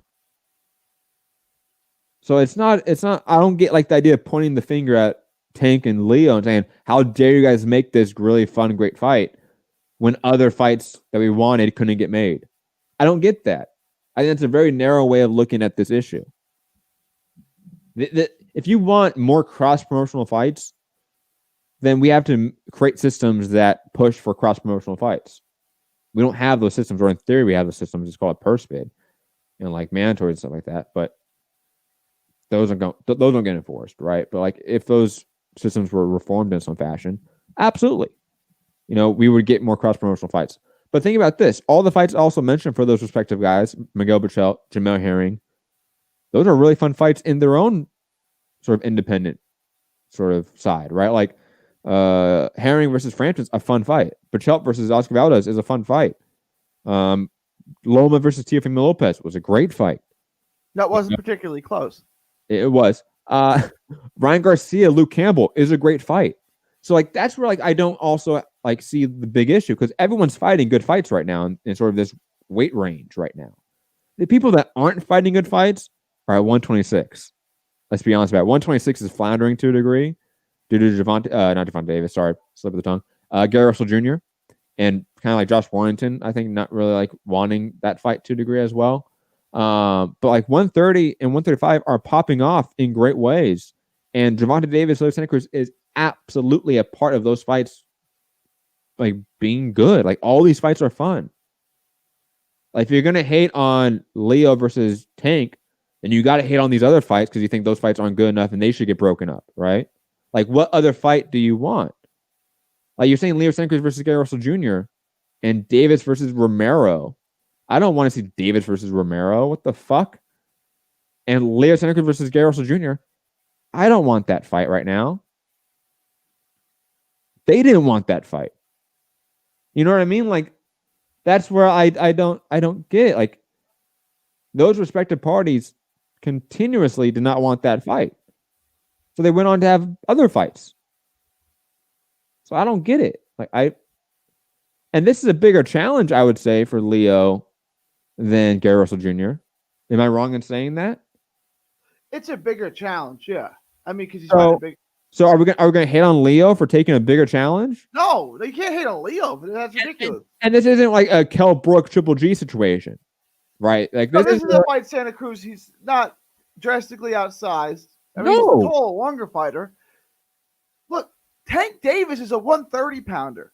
He just doesn't like. It's like Billy Joe Saunders. Like, well, if I fight at 168, I can eat chocolate, right? The dude is 5'2". I know. I mean, I get it. He's built, for lack of a better word, like a tank, but he's a 130 pounder, right? Like he is.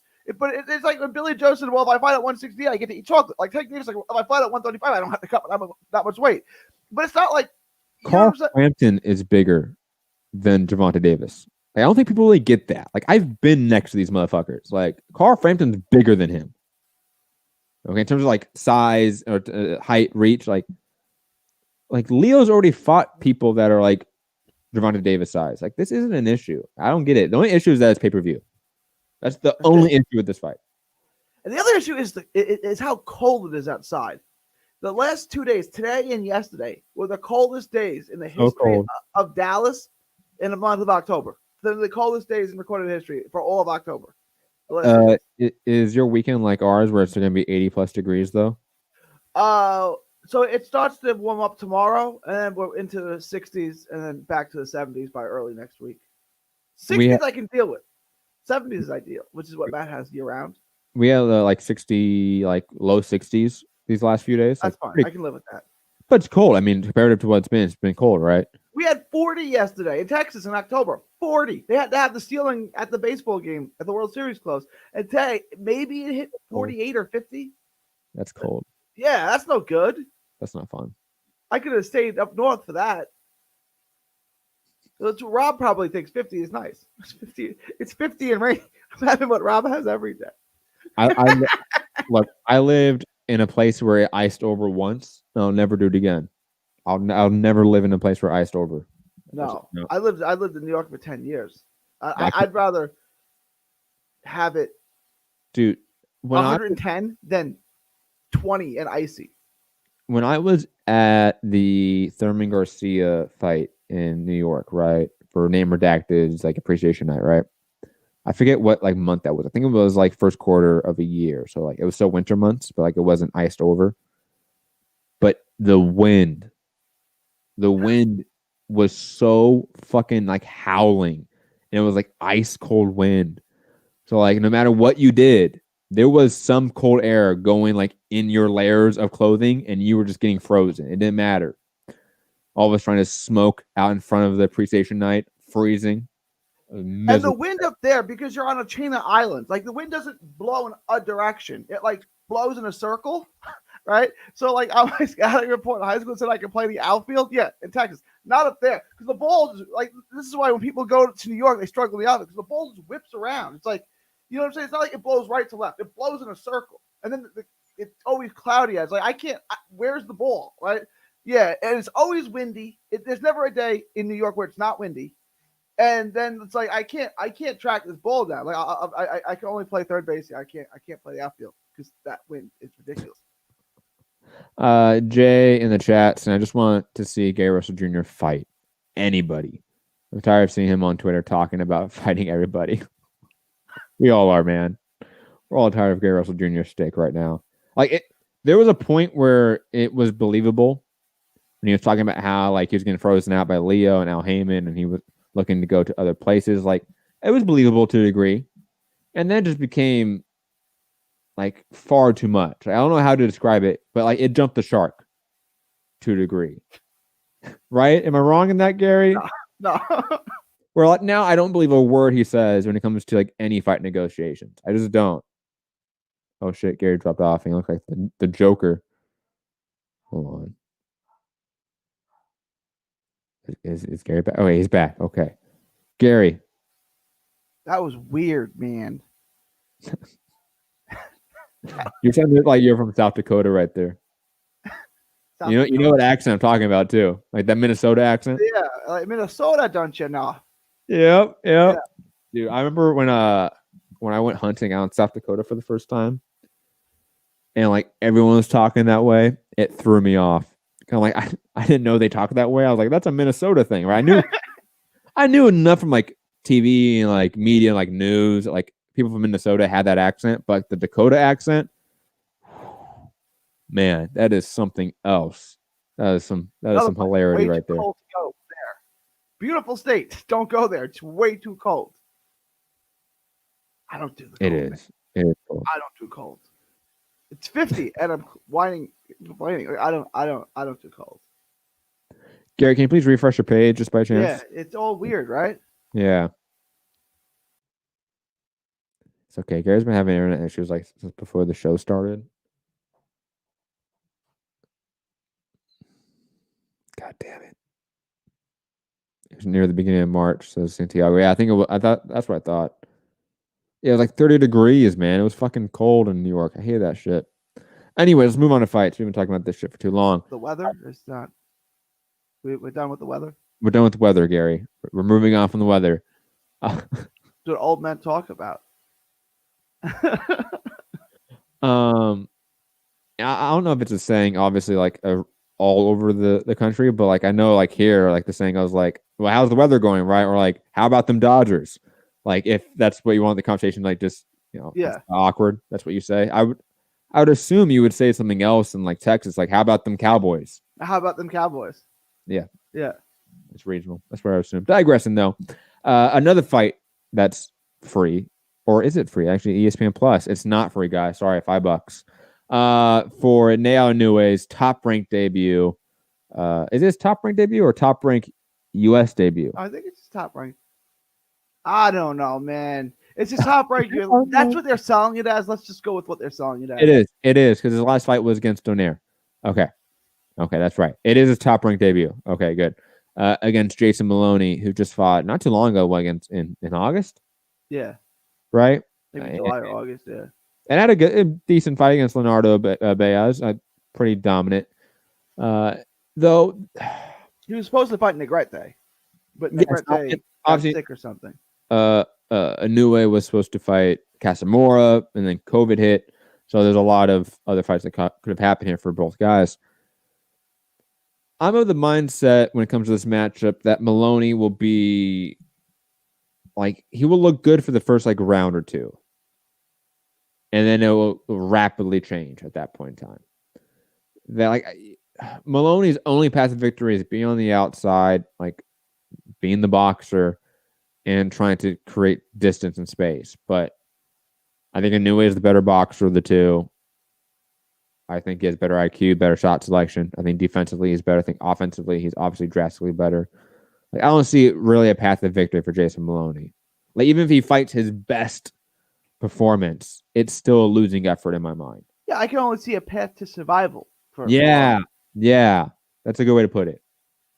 You know, and he's an Aussie. He's tough. I don't think he's just gonna want to, like when Nieves fought him. Nieves showed him if you back up, if you circle, you're not gonna win.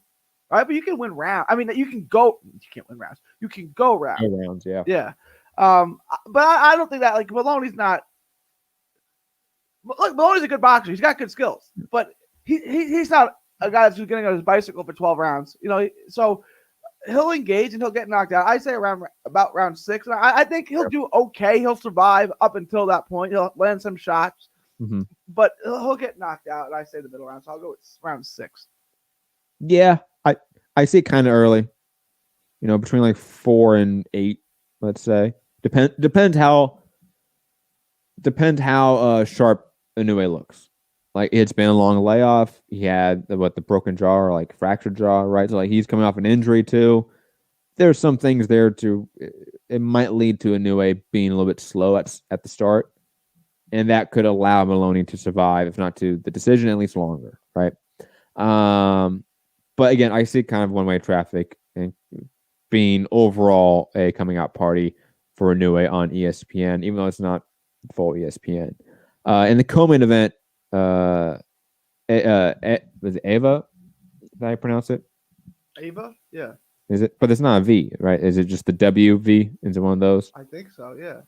Ava Branica versus Michaela Mayer in a really fun fight. Two undefeated fighters here. And I think one of those moments where Michaela Mayer is going to have probably the bigger coming out moment than Inoue, to be quite honest. I think Michaela Mayer is going to probably be dominant in this performance. I think she's improved drastically in her last fight or two. And that sort of aggression that I've been wanting her to have is now there. And I could see her kind of bullying Branica and beating her up and getting like a late TKO, especially if this wasn't, 10 rounds and 2-minute rounds. But Mayer, I think, is going to be largely dominant in this fight. I don't see a path to victory for Branica as well. I think so too. I don't agree that. I mean, look, she got more aggressive. I still want to see Michaela Mayer pick it up a little bit more, and I hope she does that, right? Because I was okay. I thought her last performance was good. It was fine, but Matt was really. It was Helen Joseph she fought, right? Yeah, it was good. It was good. It was a good performance. I wasn't as high on it as you were. Like you thought it was like a masterful performance. It was good. She looked good in it. I don't know that she turned the corner like you were convinced that she has. Yeah, I think she's turned the corner as a prospect, but yeah, to be seen, of course. Branica is clearly, I think, a better fighter than Helen Joseph, at least more accomplished right now. But regardless, I'm really excited for at least those two performances or two sort of coming out moments for Michaela Mayer and now Inoue potentially. We got the Longhorns and Oklahoma State. With Julian Rodriguez? What? What do you mean Longhorns? Texas Longhorns versus Oklahoma State. Wait. I just thrown it in there. That game is this weekend. Oh, I thought you meant like there's fighters on the card that represent. No, you just have the Texas Longhorns versus Oklahoma State today. Gary, I don't care.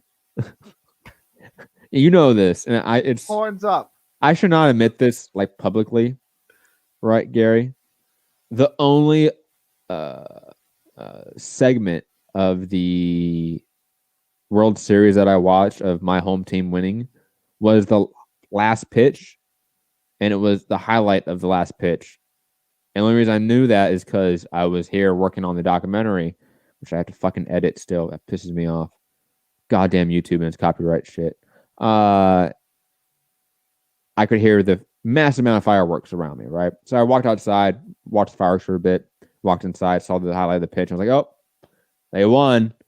And I think the only amount of the NBA championship I saw was like the first game, I want to say. And then I didn't watch it. Because the World Series and the NBA Finals, both which had your hometown teams in it, were both great series.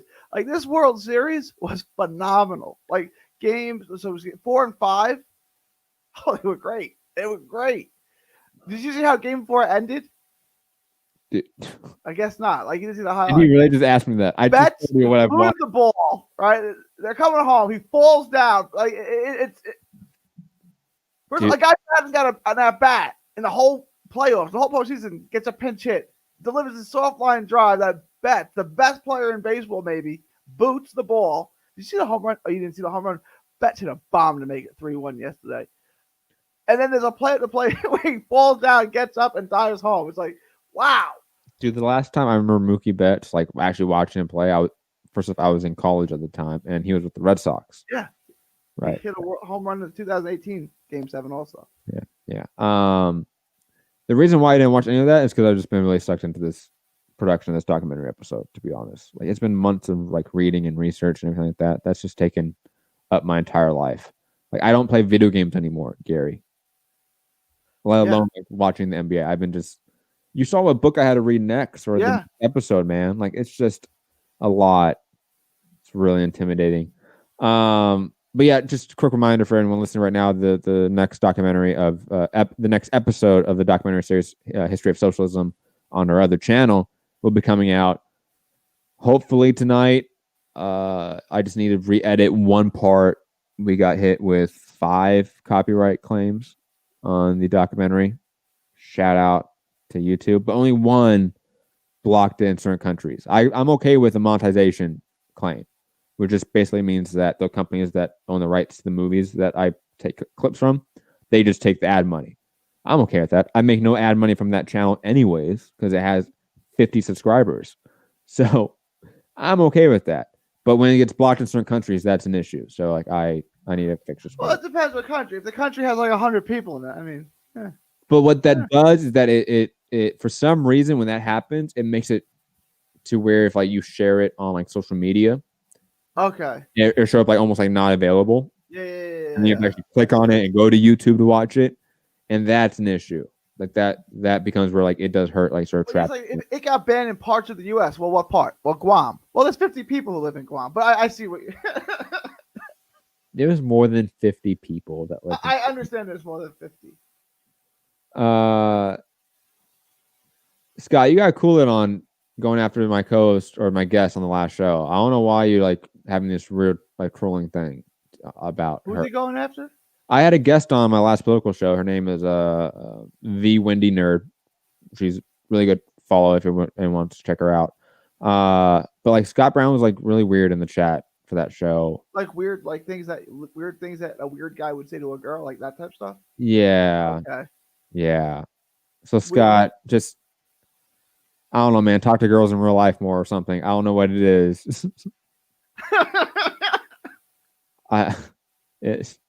Was it weird? Like what's his name did? The guy that trolled you over the being wrong about the fight 100 years ago. We made the video with no. Okay. No. Wasn't like that. It wasn't that bad. It was. I don't know. I don't want to speak for Scott. Scott, you've been listening to the show for a very long time. We know you in the chat. That's the only reason I didn't like come after you, so to speak. But dude, you were being very weird, and you're being weird right now. Like, just like, dude, like, be like a mature human being. Like, it's not that hard, right? Like, didn't your parents raise you right? Like, come on, man. Like, or are you like 13 and 14? Like, if you're just a kid, then you just gotta grow up, right? Like, but if you're like a grown ass adult, like, dude. Yeah, all of this is presuming you're an adult. Like we presuppose that you're an adult. If you're 14, okay, I get it. I was 14. And I said a lot of stupid shit at 14. But then again, I wasn't online as much as these people are, apparently. We didn't even have online. I guess maybe we did. It's about the time it emerged. Right? Like I got my AOL. Yeah, war game. When I was 14. I think. Maybe 13. What year was that? What year was that? So that was what, mid 90s? Yeah. I was born in 83, so 96, 97. Yeah. Yeah, you would have. Yeah. Definitely. You still had internet. MySpace was what, like 2001, 2002? When was MySpace? Facebook was 2004. Did MySpace come? MySpace came first, but it didn't take off until Facebook came out and popularized that. MySpace came out first, I think.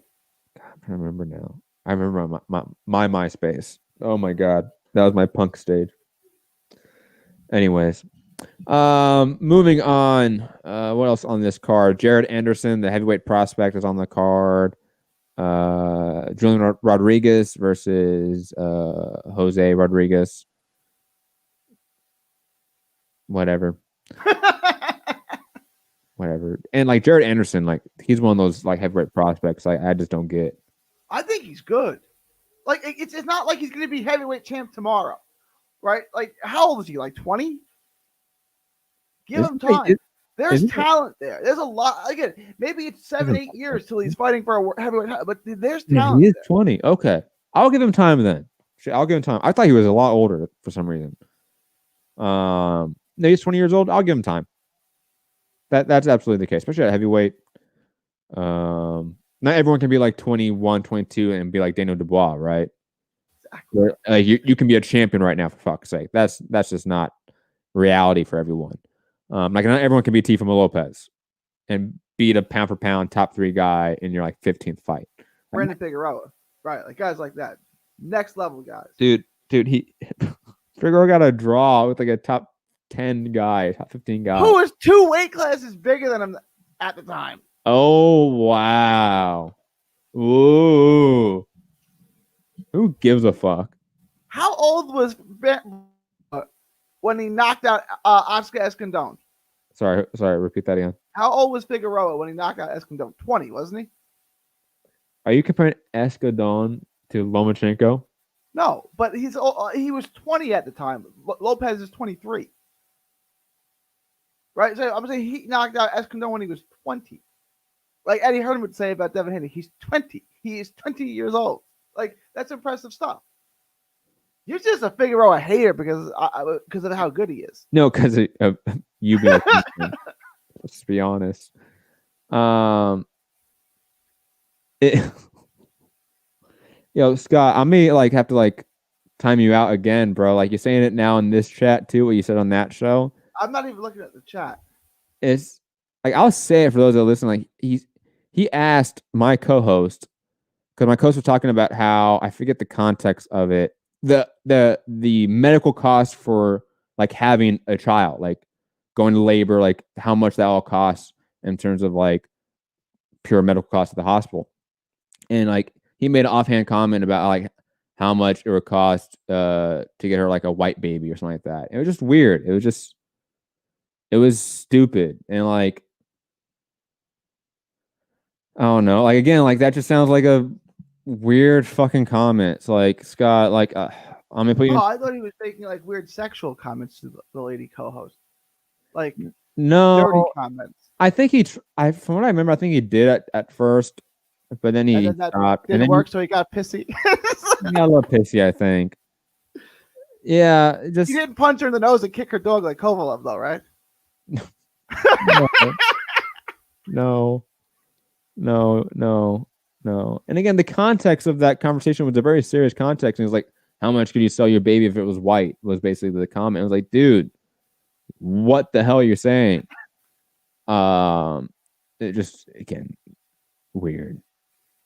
Scott, you're going in timeout, bro. I'm sorry for using timeout. You come back. Have to think about it, right? Come back in 300 seconds. Act like a mature human being. It's not that hard, man. Have to think about it. Laura Jake, and do not move on. What Punk stage? I mean, come on, dude. I was any angsty teenager in any city growing up, post the alt punk stage, I guess is what you would call it, right? Like the Blink 182, Sum 41, that era, and plus Blink 182 is the most trash Green Day cover band of all time. It is, but then you have I'm trying to remember bands now, and then you have the ska scene, because I'm from Long Beach, right? So I like ska music, and I go back and listen to it. I was listening to Less Than Jake. I was what was I listening to? This is awful. But I had a Less Than Jake T-shirt. I had every Less Than Jake album. Yeah, I had a lot less than Jake. Was Badfish? Is that Real Big Fish? Real Big Fish. Thank you. Sorry. It's again. This is years and years now from listening to this shit. 25 years, probably 20 years. But not for me. I'm 25 years old. It's 10 years probably for me since I really listened to this shit.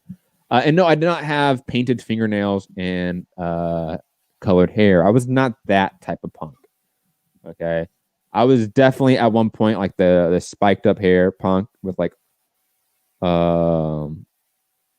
black clothes and sort of a lot of the almost Deftones, or sort of that sort of punk paraphernalia. I was a little bit like that. I'll be honest. I wore a gold watch and I was a weird velour tracksuit and white sneakers. I had a very weird taste in music. I don't like getting dressed, as you guys can tell. I never did. So, velour tracksuit, white sneakers, real Goomba style, right? I was definitely the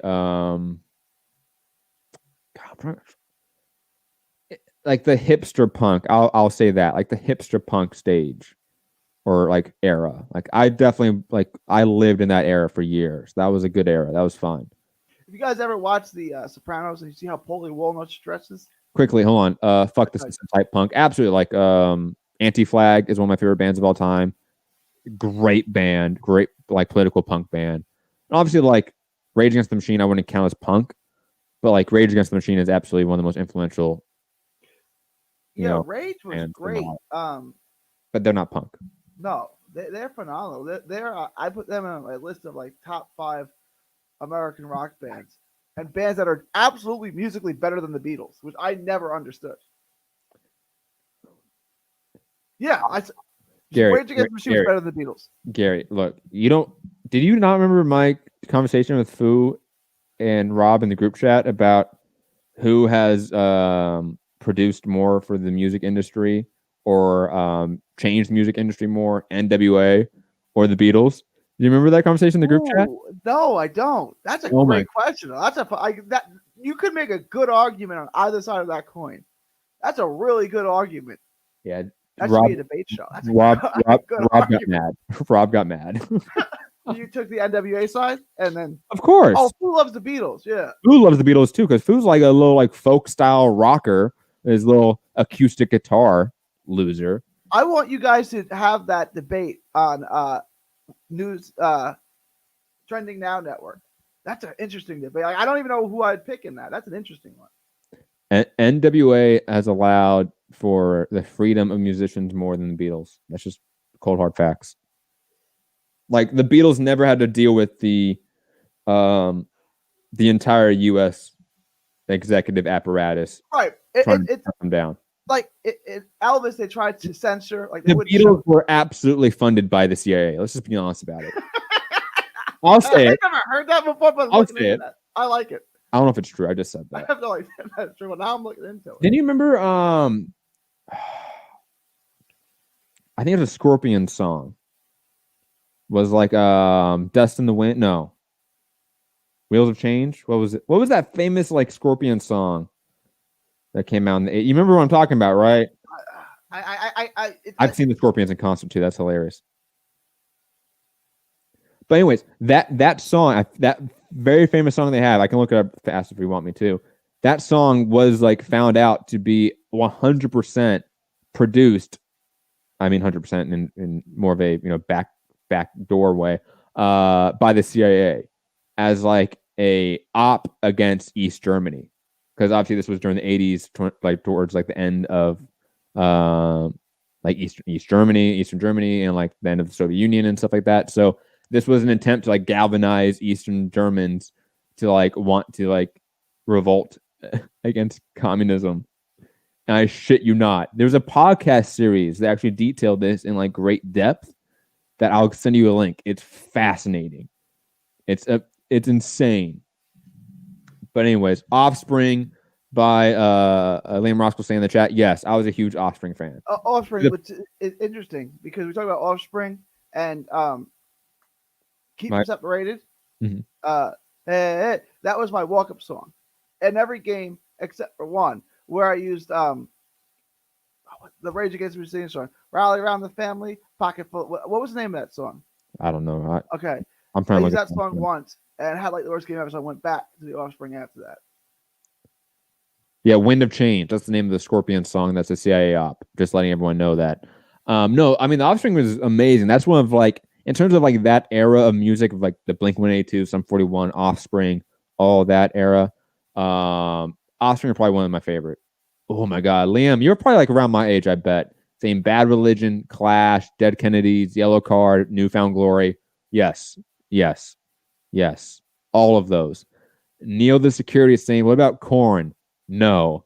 Fuck no. Korn is not allowed to be played on my speakers. Gary, I know who Korn is. I couldn't name you one Korn song. I know exactly who they are. I can't even think of a single Korn song. So I don't know. I'm going to reserve judgment on Korn.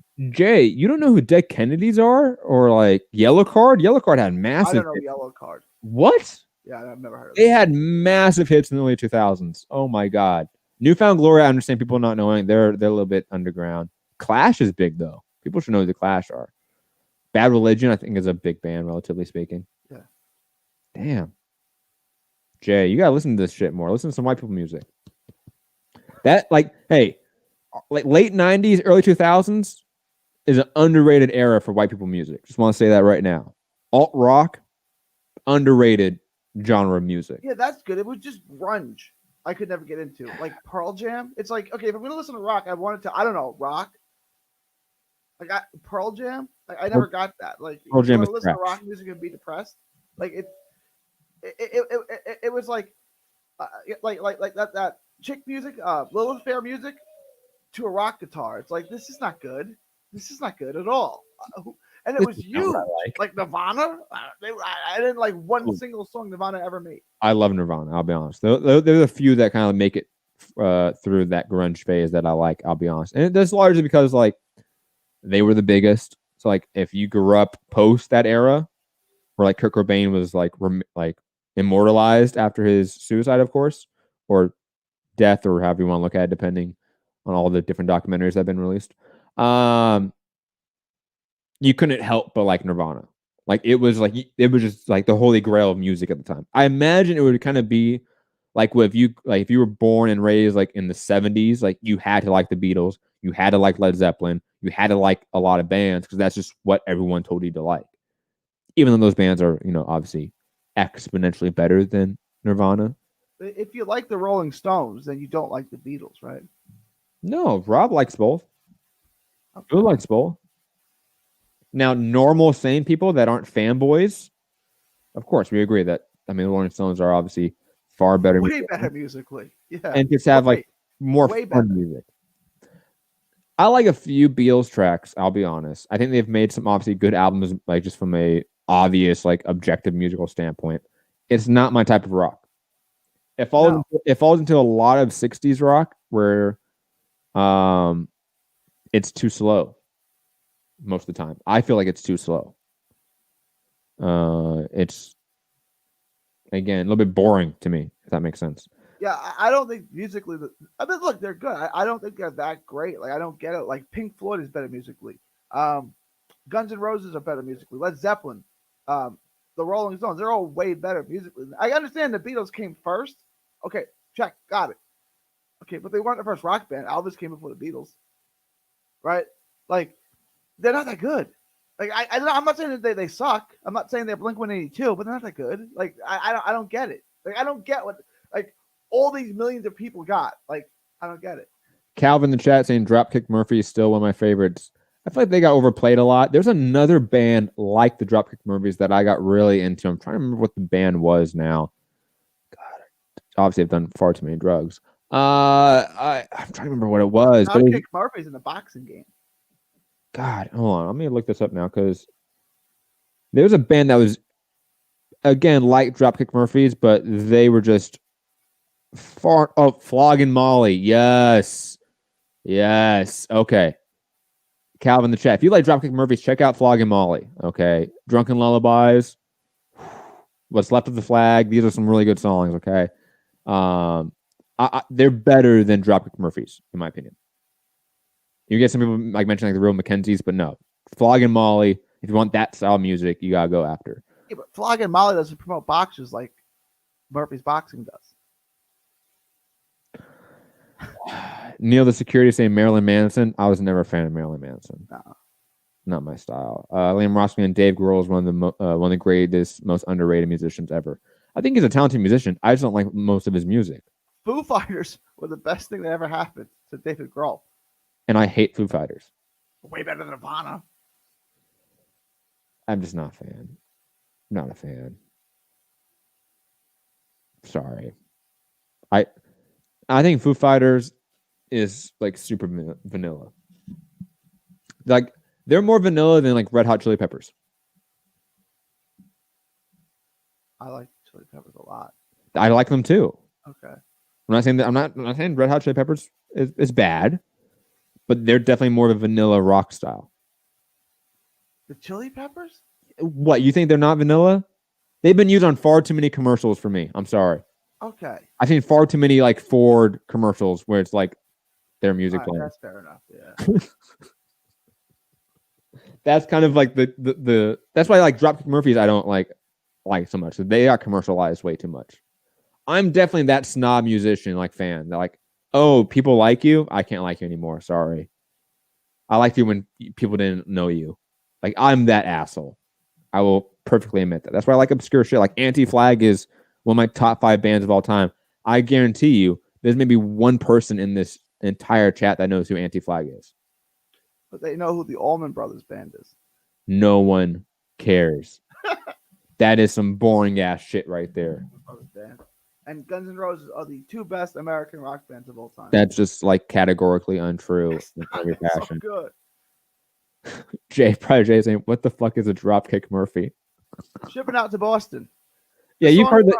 You've yeah. definitely heard the songs before, Jay. You definitely heard some of their songs. They're on too many movies or TV shows or video games. They're too commercialized. Anyways, shit. What were we talking about? The top rank card. Yeah. Oh, let's talk about Usyk versus Chisora. We've got to talk about that. We got to talk about some of these topics before we get out of here, even though we've been off for over 2 hours. It's going to be a long show today, guys. Hope that's okay with you, Gary. Yeah. Obviously, Sky Sports box office, and it's on DAZN, right? Yeah. Yeah. This is one of those fights where it should be the true coming out moment for Usyk in this division. Right, it's a top 15 name. It's a name that I think we all like in terms of Chisora. A name that also I think is, or at least presents enough issues for Usyk that will answer the questions we have about him at heavyweight in the heavyweight division. If you can deal with the size, the power of the heavyweight division, Chisora is a decent name to sort of figure that out. I wonder if this is going to be one of those fights where we expect it to be a little more competitive, and then Usyk comes out here and just puts on his virtuoso performance and kind of outclasses Chisora. I could see that happening. Regardless, though, I don't see really how Usyk loses other than a flash knockout. Yeah, Chisora is going to have to win it with something big, obviously, but Chisora carries plenty of power, so Usyk has to stay on guard. I think he puts together like a Gassia performance, with a masterful performance where he never really gets touched. I think it's going to be because he's got to be careful. You can't, you know what I'm saying? Like, I don't see him getting Chisora out. Chisora's a bull, so he's going to have to be on his toes. He's going to have to score and win. But I think he puts on a great performance, just like he did against Gassia. I think it's virtuoso Usyk. Yeah, I kind of feel that way, and I feel like he also knows he has something to prove here. Like, this is like a big coming out moment. Yeah, this guy Matt Hunter keeps saying that Chaz Witherspoon put hands on me. He knows, man. He knows. They watch. Don't worry. He almost got dog walked by Chaz Witherspoon. Oh, god damn. I wonder how the pay-per-view buy rate's going to be, especially since Usyk's last pay-per-view, I think, in the UK, which was Tony Bellew, did monster numbers. I think they did 700,000, 800,000 pay-per-view buys. It was a big success. Chisora's a decent draw as well. This is going to be one of those where we can find out whether or not Usyk is a low tiny star in the UK market, and especially in the heavyweight division where you have a lot of UK talent there. Usyk can really make bank in this division in that country if he just keeps picking up wins against UK talent. In the co-main event, Lee Selby versus George Kambosos Jr., sort of a theme of this weekend seems to be coming out moments for fighters. I think this is going to be a coming out moment for George Kambosos Jr., where he beats a former champion in Lee Selby, who was always overrated. Let's just be honest about it. And George Kambosos seems to be one of the most complete prospects in the game right now. He doesn't do really anything wrong. He doesn't do anything flashy. There's no one identifiable thing about his style or abilities that you go, yep, that's why he's going to be a great prospect or be a contender. No, but I think his overall sort of complete skill set definitely, I think, is a sign of his readiness for the elite level and the world level. And Lee Selby, I think, is a guy that is, again, overrated. And George Kambosos Jr. is going to kind of beat him up, in my opinion. I have to kind of see it being competitive in the first 4 or 6 rounds, but as the fight wears on, Kambosos is going to win the fight. Gary, your thoughts on that? It's a great fight. I think Selby is going to win a decision.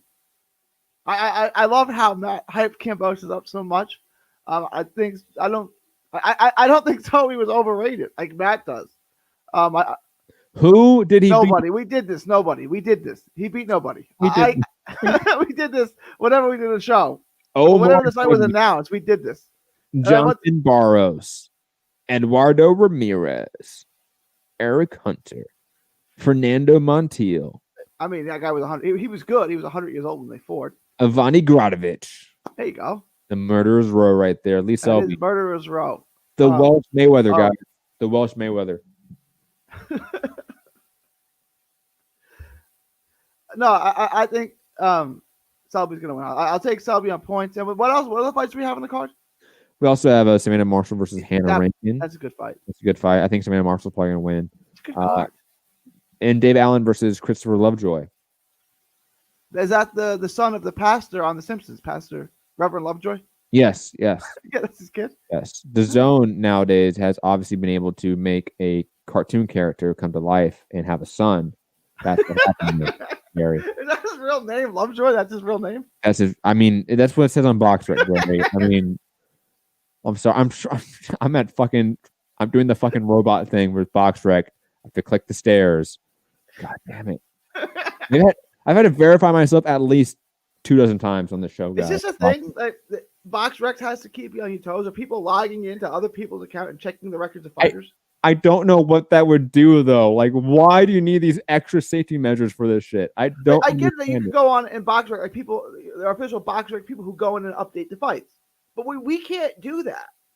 So I don't understand. It's not like Wikipedia. There's not free access to like mess with the rankings or anything like that, or the records. Christopher Lovejoy is 36 years old and undefeated. Hold on. He has 19 wins and 19 of them by way of KO, 100% knockout ratio. He's fought no one. And then, is there a cruiserweight fight on that card? Tommy McCarthy versus that's the guy. McCarthy. He fought Turkey. Fabio Turkey. I don't know if he beat him or if it was a draw, but that's the guy. It was a real close fight. I don't remember if it was a draw or he won, but that's why I asked. I knew he was on the card, so he's a decent fighter. For those that haven't seen Kambosos, because see some people in the chat saying they haven't seen him yet, just go watch his fight against Mickey Bay. You can find it on Daily Motion. To be honest, that's really his only fight of note. To be honest, as well, like he's not a guy that has a long career yet. Also, to get back to music, because I want to. Jay Project in the chat is saying that Wu-Tang, Mobb Deep, Outkast, Public Enemy, A Tribe, those are my shit. I'll agree on 1, 2, 3, 4 out of the 5. Did he say Dilated Peoples? No. Just a Dilated Peoples. No. I'll be honest. I think Public Enemy is overrated. I said it. It's before your time. That's why. I said it. Music sucks, man. Like, it's not good music. I'm sorry. Before your time. It's just also not good music. Like, NWA's before my time. Tupac's before my time. Mobb Deep's before my time. Wu-Tang's before my time. These are all before my time. I was born in 95. It's like all these motherfuckers are before my time. They all made more timeless sounding music than Public Enemy. But that's what we were talking about, like how G-Funk translates, but like NWA and before that really doesn't. Like, you know, the hip hop from the 80s, like KRS-One. I love it. I love KRS-One. But like, some of his stuff does. Some of it doesn't really translate. Like, I think Public Enemy fits in that bucket. Like, if you lived it, then you love it. But once you're out of that era, it's hard to go back and appreciate it now. It's like when I was listening to Less Than Jake. I loved it in the 90s when it was live. I went back and listened to it. Like, I found like all my old CDs. I was like, oh, I want to listen to Less Than Jake. And I listened to Ninth and Pine. I'm like, this is terrible. What was I listening to? This is awful.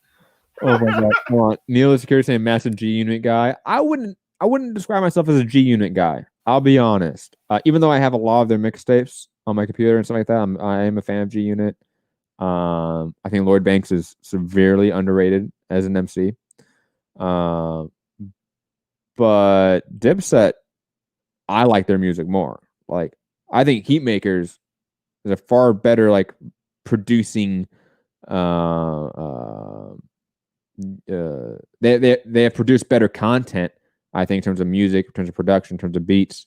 And plus, like, I'll be honest, like, I know Cam is not the greatest MC of all time. I don't care. I love listening to Cam rap. Like, Cameron's one of my favorite rappers of all time because he just says funny shit. I'm cool with that. Like Redman? Yeah. No, Redman's like a decent MC, like lyricist, though. What? If he wasn't funny, he would. No, stop right now. Stop right now. He's all right.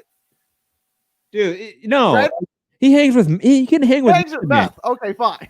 He can hang with Method Man. Method Man. That's like Malik Hawkins. He hangs with Tank Davis. Tank Davis likes him, so he keeps him around. Oh my god. That's Redman is the Malik Hawkins of hip hop. First off, I hate that comparison. Yeah, you're saying like Method Man is Devontae Davis, which is a sick fucking comparison. That makes no sense. No. I'm sorry, sir. That's not. Neil, the security guard, saying I like Big Pun over Notorious B.I.G. I know a lot of people that have that opinion. Why? Because they're both fat. Why did you compare those two guys? No, I know a lot of people that have that opinion. Okay, fine, but why did you compare those two? Like they're both fat. They were two fat rappers. Yes, yes, they're from the tri-state area, and they plus I think had not obviously the same flow and style, but they had very similar flow to a degree. You know, I've seen a lot more people obviously make comparisons between like Big Pun and like Fat Joe, of course, because of their history. But I've definitely seen people say like they like Big Pun more than B.I.G. I don't agree with that. I don't think that's true. I think that's pretty preposterous. But hey, I mean, people can have opinions. They're allowed, especially in hip hop. I mean, you think what's his name is like top 10 lyricists of all time. Ari the Rugged Man. That's just not true. He's so good. You know what Biggie said about Ari the Rugged Man? He said, "You're the greatest." Facts. Ari even said so himself. Yo, Biggie was nice. He was nice to everyone. Neil, the security guard, saying Busta Rhymes had some hits too. Busta's a legend, man. Let's not get twisted. Busta is a fucking legend, man. And as a West Coast dude, because for a lot of in my era, well, Gary just disappeared. In my era, for some reason, we like to compare E40 and Busta. Okay, I think it's because their flows are a little bit similar to a degree. Like they're the fast rappers, right? KRS-One kind of gets in that group as well because of his flow and his cadence. But for my generation, we always compared E40 and Busta. And as a West Coast dude, I know I should always say E40 is better, but it's just not the case. I mean, I think I like E40. No, it's not. I'm sorry. I like E40. Busta's a better lyricist. Without the Bay Area was hot at that time with E40 and Too Short. It was, but I think Busta's a better lyricist. Too Short's better than both of them.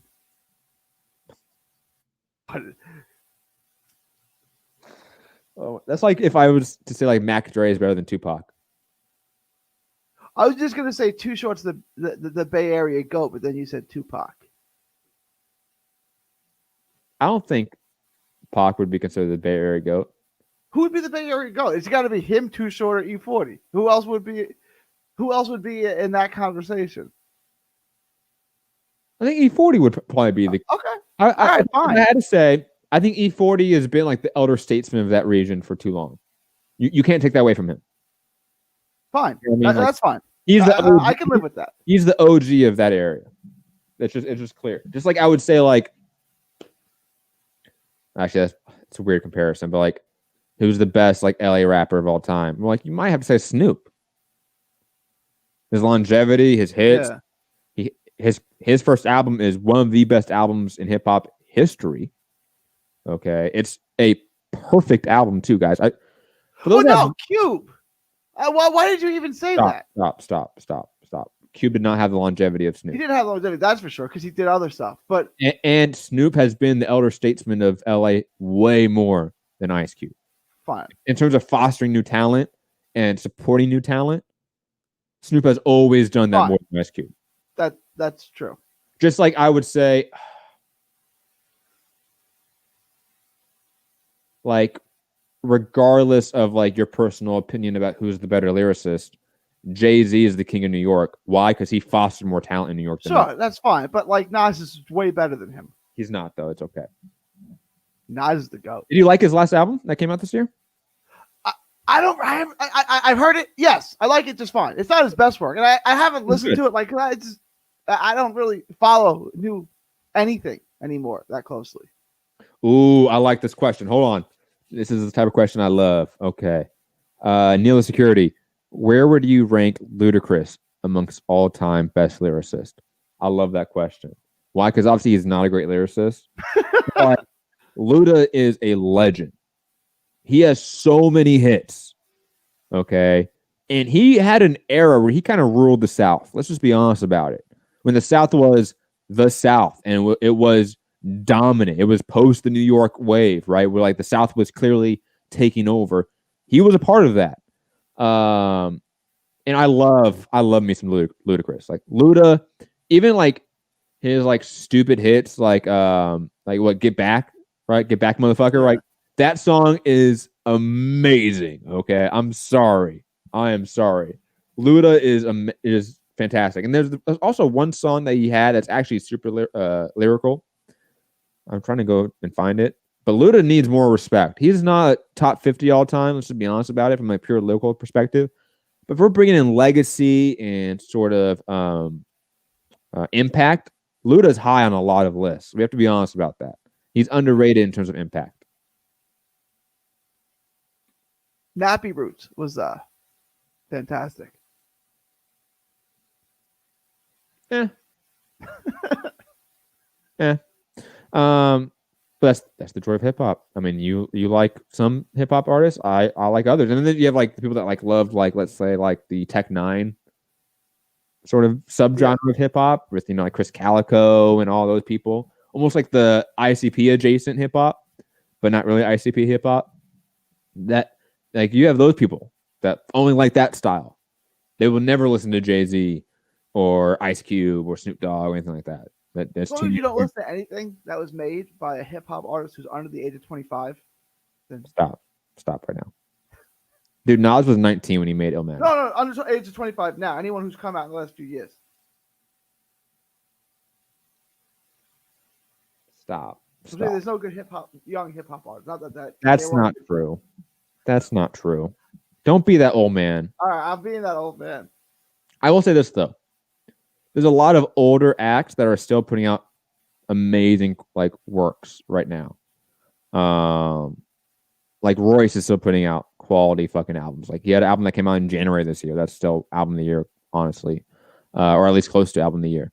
But you go like 38 Special. You go to what's her name? Shay Noir. Like you have some really elite MCs coming out right now that are young, that are talented. Like the whole Black Soprano Griselda movement is amazing. Like El Camino, Ito, Flea Lord, like those rappers. I know I'm naming people that like only a few people know, but they're fantastic. Bishop Nero, I think, is a good underground rapper that's very young as well. And plus, like, let's be honest, Gary, like it wasn't long ago, like where Kendrick Lamar and J. Cole were that young, like 20-year-old coming up in the industry, right? And they were putting out like classics out the gate. So I push back on that. There's tons of talented young people right now. Like Boldy James is pretty talented. I don't know who any of these people are. I'm telling you. So I'm going to be that old guy. I'm my dad now. Dej Loaf. Oh my God. Dej Loaf is a great female MC right now. She put out a fantastic album this last weekend. D Smoke is one of the best new LA rappers right now. You got to check out D Smoke. Who else?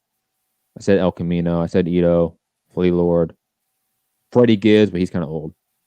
He's been around for a while. Who else? Hold on. I'm convinced. I have a lot of R&B. Mozzie. Oh my God. Talking about Bay Area rap, even though Mozzie's technically from Sacramento. He's been adopted by the Bay Area. We'll put it in the Bay Area. I mean, Mozzie. There's no Sacramento hip hop scene that I'm aware of. Mozzie dropped 2 albums this year that are amazing, introspective works of art. Okay, that make you almost want to tear up. Okay, I'm serious. Stop. Napoleon the Legend. Shout out to him. Gotta support my leftist rappers out there. He's fantastic, and he's been around forever. Ransom's been around for a minute, though. He's awesome. Reason, talking about LA rappers right now. Reason is a young guy that's definitely taken off. Part of the TDE group with Kendrick Lamar. Come on, Gary. Stove God Cooks. Get out. I don't know who any of these people are. Get out of here. Stove's Gotta Cook. That's the name of Stove God Cooks. Oh, okay. You know, because he cooks on the stove, man. I get it. Cooks crack, you know, in air fryer. Jay is saying the correct thing right now, saying take out Public Enemy and put in Gangstar. Absolutely agree. Yeah. You guys want to talk boxing? No, All right. not really. Any other fights this weekend? No, we can talk about news, I guess. Oh, Munguia and Johnson we didn't do. do we have to? No, we don't have to. Terriano Johnson wins. There you go. Okay, I agree. I will say this. I'm excited to see Mila Kuziev on the undercard and Lamont Roach back, even though I don't think Lamont Roach Roach is is on the anything. undercard. Let's see him back. Tristan Cruz is on the undercard. I forgot to mention the story. Marlon Esparza versus Salim Urbina. That's a fantastic women's fight. The main event's a good fight too. It's just not the best names. It's not the best fighters. It's a good fight though. It's a good fight, yeah. Ellen Soto's on the card as well. He's been awesome. So yeah, it's an all right card, I guess. Rashidi Ellis fighting Alexis Rocha. The best guy they've gotten Ellis in a while. I guess. LFC saying got about 20 minutes into the 3-hour Joe Rogan podcast with Kanye and had to turn it off. Dude, I got about the same amount of time in that podcast. And then I tried to watch the Alex Jones one. Oh, man, that was rough. That dude has not stopped being crazy. Anyways, back to I guess boxing. You want to talk about boxing? So why the Golden Boy lawsuit? Because Gary, I know you've read up on it, and obviously you're more educated on legal matters than I am. Because again, I'm stupid. So please educate us on what this all means with Golden Boy seeking arbitration and what force majeure, or they're looking for the force majeure clause. I don't. The arbitration was part of the contract, right? It was disputes had to go to arbitration, and Canelo was saying, well, it was never with Golden Boy. It was with DAZN. Mm-hmm. Saying DAZN's dragging their feet. We've been trying to go to arbitration for a minute now, and they're not cooperating. So we have to go through with the lawsuit. And now there has to be two different arbitrations for the reason I talked about last time, right? Because two foreign entities, meaning two entities outside the United States, can't sue each other in federal court. Now, Golden Boy is obviously a U.S. entity, right? There's no confusion about that. It's based in California. Its owners from California. And then the second charge, the Hopkins, is from the United States too. So the entire company and everyone in it is based in the U.S. No confusion there. So that goes to state court. I mean, that goes to federal court. Mm-hmm. So that goes to federal court because it's a U.S. entity. The other one was there was confusion if Canelo could be considered a domestic U.S. entity because he has a house and he lives part of the in San Diego. And then what was Matchroom USA, a U.S. entity, and that's probably going to have to go to state court because they're both going to be found to be foreign entities. So there's you know what I'm saying? There's two separate lawsuits. And that's why when Jake Donovan said for reasons unknown why they filed them separately, it's no, the reason makes perfect sense. Because you can sue Golden Boy in federal court, but the Matchroom, the DAZN lawsuit, the DAZN USA has to be in state. Has to be in the state. So just all processes basically that's happening. Hopefully they can just get it settled out in arbitration and I think that's why the lawsuit hasn't been served because they'd rather just try to get this settled, and that was a way to try to get them to move, set a fire underneath them. Okay, we'll sue you, we'll serve you with this if you don't come to arbitration tomorrow. Yeah. I'm curious to see what happens, obviously, because it's one of the biggest fighters, if not the biggest fighter right now in boxing, going through legal battle with his network and promoter. Always got to pay attention to it, even though it's a process that this news is not final. Everyone expecting every news about Canelo to be one where we know exactly what's going to happen. That's not going to be the case for some time, it feels like. But regardless, moving on from that, DAZN is set to launch worldwide in December 1st to open up for Garcia Campbell in December 5th. It's interesting how obviously DAZN went from, I think, opening up globally was the plan Canelo. It was this Canelo fight, right? The one that happened this last summer in Mexican Independence Day. Now they've gone to Ryan Garcia, Luke Campbell. I wonder how much that affects their company in terms of getting exposure worldwide, because Canelo's name obviously feels like it has more cachet than Ryan Garcia or Luke Campbell. But Ryan Garcia is obviously a massive online draw, so I'm very curious about that. I know that the pricing for DAZN worldwide is going to be very low. I forget how much it is exactly. It's supposed to be only like a few dollars, I feel like. So can we get a V card and get it for cheap? Yeah, I think so. Like a VPN is what you're asking? A VPN, yeah. Yeah, pretty sure you can. I mean, I've never used a VPN in my life, I'll be honest. Okay. So I don't know how that works.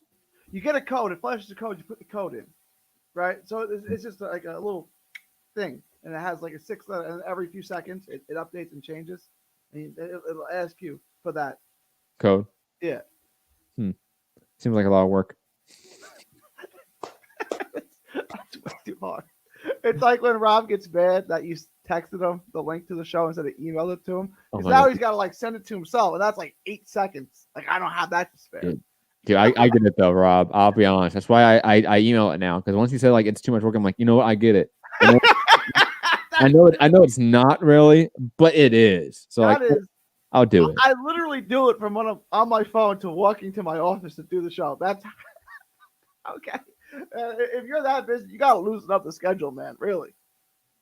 Speaking of Canelo, still, Earl Spence called him out in a fight that I'm going to present a hypothetical here. Okay, Gary, because obviously, like this fight's not going to happen next. We have Spence Garcia and most likely a Canelo fight first. But in regards to dealing with their financial issue in the U.S. market, in regards to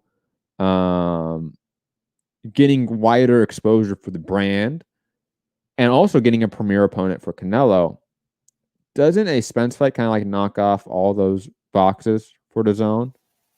And if you do like a dual broadcast where it's on pay-per-view and on cable, and you can get it on DAZN online, that's the only way you can watch it online. I think it's a decent way to do it. And obviously DAZN gets kickback from the pay-per-view per se. Everyone's happy, and I think it's a resounding success. And plus, Spence is pretty close to clearing out the division, honestly. Like he's only missing a few, no, he is. He's only missing a few names. Yeah, and then the one name is so look, and I love Errol Spence. Obviously, he's on the wall. Anyone but Terrence Crawford, huh, Spence? I mean, is that what it is? Anyone but Crawford? Dude, I mean, Crawford literally had Sean Porter call him and say, let's make the fight. And Crawford's like, nah, man, I'm going to go fight Kelbrook. Okay, but that doesn't have any, like, what do you mean? What do you mean? Porter versus Crawford's a great fight. It's a great fight. I would love that fight. It's not the fight that we need. The fight that we need for that division is Crawford versus Spence. No. What I'm saying is if Crawford's not even willing to really deal with PBC for a Sean Porter fight, he's not really going to be willing to deal with PBC for Errol Spence fight, in my opinion. Well, put that like it's Errol Spence is the A side. So Errol Spence should say, I want to fight Terrence Crawford. And if that fight doesn't get made, it's because of Terrence Crawford. But at least make that fight. Let that be known that that's the fight that you want. You want to settle any. I mean, didn't Spence like walk up on Crawford behind the stage that won the fights? Like, I mean, they've. Yeah. So where's the actual fight then? Let's make the fight then. That's good. Let's do it. Crawford said because they were both. It was the hooker. Gary, who do you think's holding up the fight? I don't know. I think it's kind of like AJ Wilder is. I don't think either guy's in love with the fight. I think they're both okay with it not happening. I honestly feel that way. So you don't think anyone in particular is holding up the fight? I think it's. I think neither guy is chopping at the bit to make the fight. I really don't.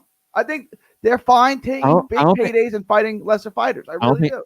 Well, first off, Errol Spence is fighting top 5 competition, so like it's a little bit different. Crawford's fighting borderline top 10 competition at this point in time. Well, guys who haven't fought. When was the last time Brooke fought at 147? It's been years. It's been years. So I mean, look, I think Brooke is a great talent. Is he still? I don't know. Who knows? I think it's a little bit disingenuous to sort of paint this as like it's a both sides issue when one fighter has been approached by top 5 names and he has said, no, I'm good. I'm going to go fight lesser competition. While the other guy's fighting still top 5 competition. Like it's not. He's fighting better competition. He fought Porter now. He's fighting Garcia. So I'm not knocking Spence for that, but the fight we all want. I understand that that's the fight we all want. I agree with you that I would prefer Spence versus Crawford over like Canelo versus Spence. But that's not what we're getting right now. And I think that's very clear from the Crawford side that they don't want to really engage in these fights with PBC in any fashion.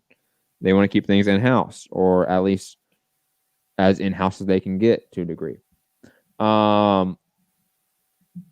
And if you're Earl Spence and you're seeing a Canelo option out there, and if, again, as I prefaced this topic with, if you're DAZN, isn't this a perfect fight to go after? Because it sort of solves a lot of your issues with Canelo right now. Yeah. I just hate the fight because it's a guy who just beat a light heavyweight and then fighting a welterweight. See the problem there? The fight would be a huge success. I would go. It's in Dallas, right? It's great names. It's great for the sport.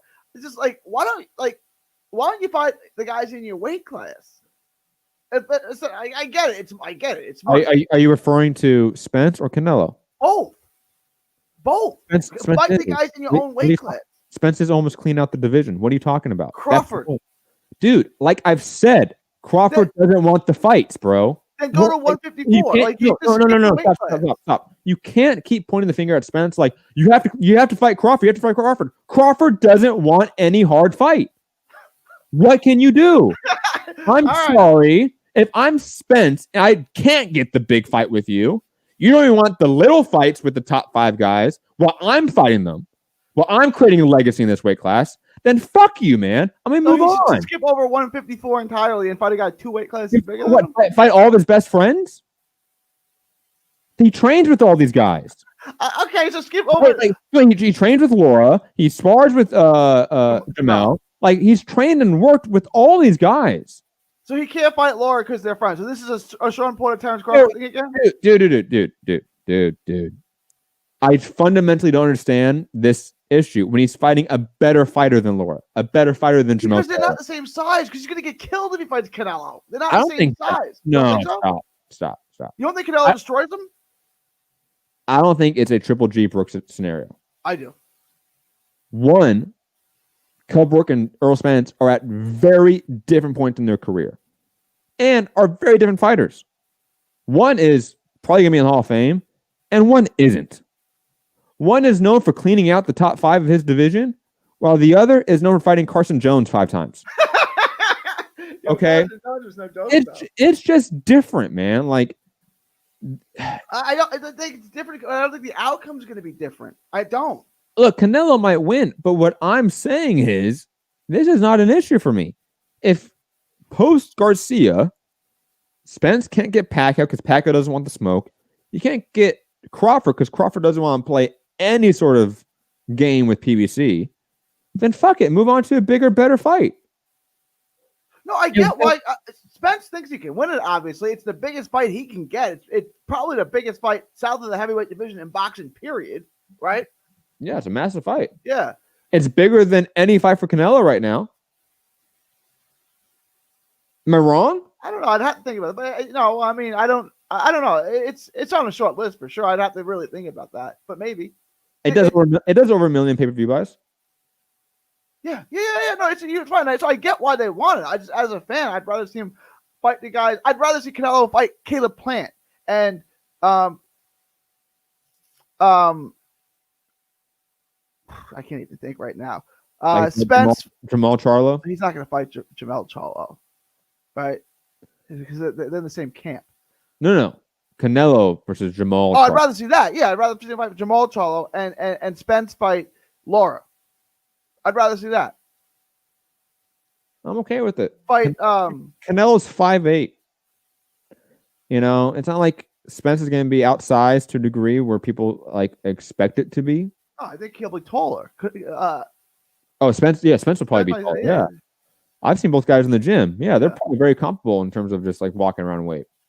I think Canelo wins, obviously, but I'm not against the fight in the same way that I'm against other sort of multi-weight class jumps. I'm not. He just knocked out a light heavyweight. Now he's going to fight a welterweight?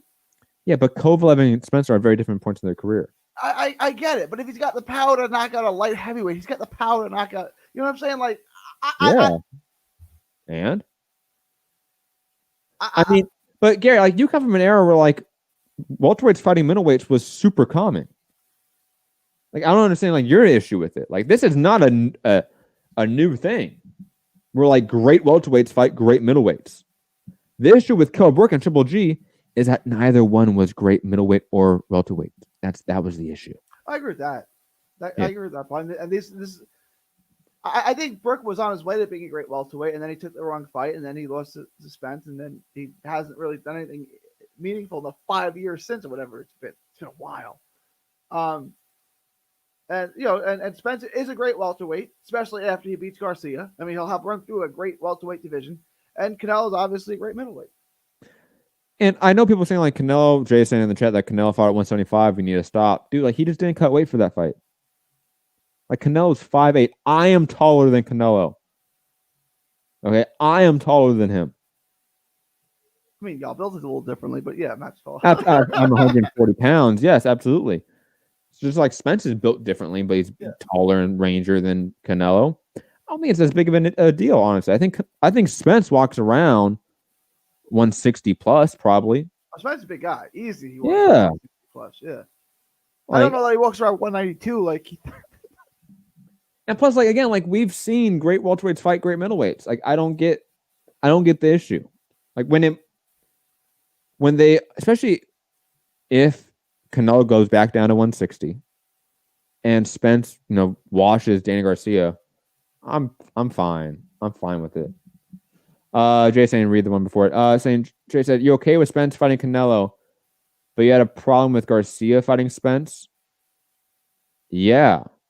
Yeah. Because if you remember, okay, maybe you don't remember this. Right before that fight was announced, we had Mikey Garcia and Loma in negotiations. Yeah, it's different because Mikey did good at 135, but didn't get close to cleaning out the division. Yeah, that's an apples to oranges comparison. I think Mikey's a great fighter, but he like his level of dominance in the weight class, like Gary just said, was different than Spence. And plus, I think the size difference between Spence and Garcia was significant. I don't think there's that big of a size difference between Canelo and Spence, as maybe some people think. That's just my view of it. Like, Garcia is small in terms of height, reach, and weight than Spence. That's not the case with Spence and Canelo. Sorry. And Jay is saying that Mikey had 2 belts in the weight class. Yeah, but his only notable win in the weight class was Robert Easter Jr., right? Who else did he beat at the weight class? Who else he beat for the belts? Dejan Zlaticanin? Like, you know what I mean? Like, I'm a Mikey hater to a degree. I understand that. I have a bias against. I like Mike. I'm a Mikey fan. And I'm saying Mikey hadn't cleaned out 135. He didn't even fought Linares yet. Fuck. So. Yeah, that's what I'm saying. There's all these things he didn't fight. If he would have beat all those guys, then and he wasn't in negotiations already with Loma, right? Then yeah, go fight. Like Shane Mosley skipped over 140, went right straight to 147. But he was that dominant. He was one of the best lightweights I saw. Like maybe the best lightweight since Durant. Like he was that good at 135. So, but Mikey, and I like Mikey, but Mikey didn't do that at 135. Yeah, and plus like again, I think that the point of Crawford really avoiding top 5 competition is why I'm okay with this option if it does happen. And plus, it would be interesting to see, like, again, PBC and DAZN work together in some fashion. Fox. Will it still be DAZN, though? We don't know that it's still someone that actually gets done. I would assume. Could be Canelo promoting himself. I don't know. If you're Canelo, why do you have a promoter? For what? For what reason? Just hire a lawyer and have him get you the best deal for you. Jay in the chat saying, yeah, I guess so, but just jumping 2 divisions in general is stupid. I have a problem with anyone doing that. I think jumping up 2 divisions most likely and generally speaking presents a disadvantageous position for that fighter moving up in weight class. I think that's pretty obvious. However, historically speaking, that is the norm. Especially when you go back not that long ago, when all these sort of intermediate weight classes didn't exist, it was only one weight class jump. Like, when was junior middleweight established? Like the 60s or 70s? No, junior middleweight. I want to say that 70s, maybe the early 80s. I don't think the junior 154s have been around that long. I know there's someone who's like, it was 1974, stupid idiot, right? Like, like 140 didn't exist forever. Yeah. They exist for decades now, but these are relatively new divisions in the span of 120 plus years of boxing history. And plus, even back then, when these divisions didn't exist, it was very common to move up in weight class to fight other champions. Like, most of our greats that we talk about are or great fights we talk about are often fighters that are not in the natural same weight class. Sugar Ray Leonard and Roberto Duran were separated by 2 weight classes nowadays when they fought. Like, people don't think about that. And then Roberto Duran moved up all the way to 160 and picked up wins. Sorry. Like, if you're that great, then you can do it. And that's kind of my exception to that rule of, like, generally speaking, it's bad for fighters to move up to weight classes. Yeah, but if you're great, you can do it. We've seen it. Canelo is evidence of that, right? Like, to take it back to like how this argument is such a circular, futile argument is because the example we're using in this scenario is Spence Canelo. Canelo just did it. He was a great fighter. He moved up and fought another, top 3, top 5 guy in the division, a champion, knocked him out. If you're great, you can do this stuff. Like this, that's why we all excuse Canelo doing it, right? Because he was great. Didn't you hear though? Kovalev took dive. People really think that? No. Yeah, you didn't hear that? No. Anthony Durrell was one of them too. I remember on fight night, people were saying that, but I thought a heck of a dive to take that kind of shot in the 11th round. Like, could have been an easier way to take a dive. No. Like, if you wanted to tell, couldn't you just take half the shot and half the time, like take a smaller shot and take a dive in the 6th round? Wouldn't that have been easy? Wouldn't have been easier to take less punishment if you're going to take a dive? I know you don't want to take it in the 1st round to make it look like you took a dive. So go into the middle rounds and then take a dive. But why would you wait until the 11th round and take that kind of shot? Like, who eats that? You want to take a dive? Look at Bruce Seldon against Mike Tyson. That's a good dive. He didn't get hit with anything.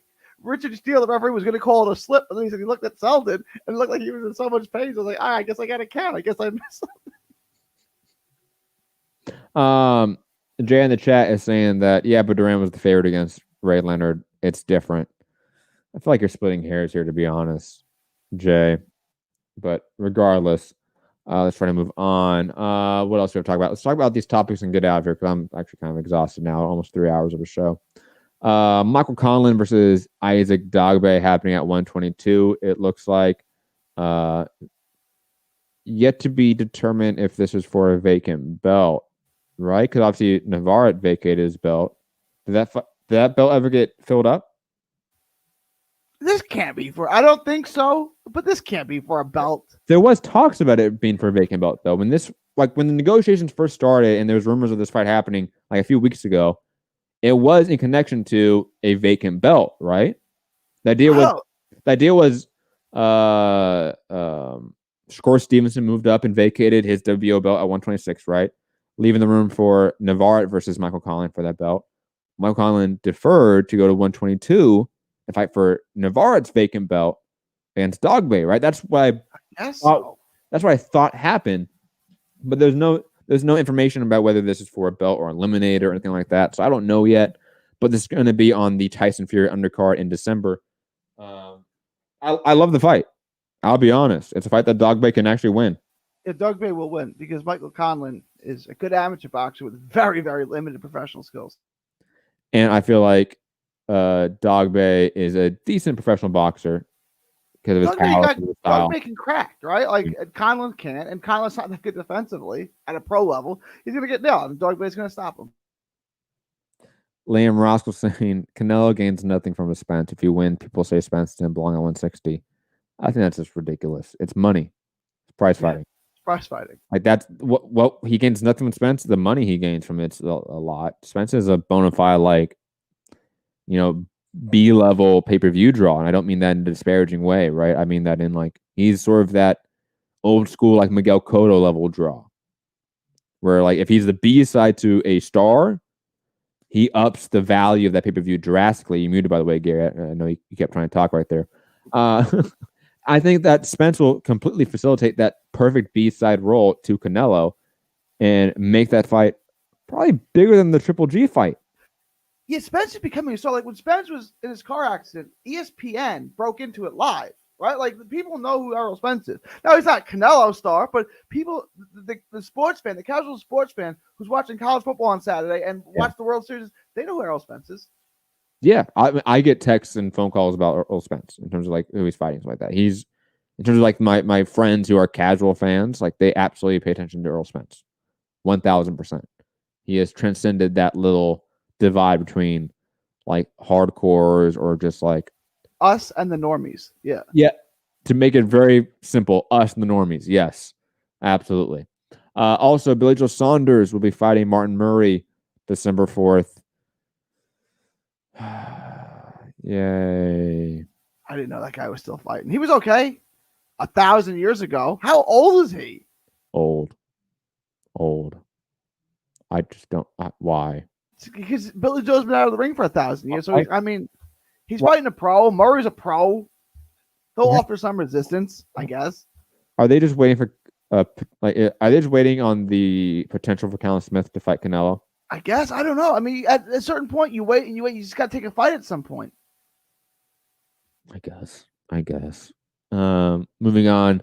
Shakur Stevenson, who we just talked about a minute ago, he got called out by Abner Mares. Abner Mares saying 2 fighters I would love to fight from Top Rank would be Oscar Valdez and Shakur Stevenson, which, by the way, great performance this past weekend.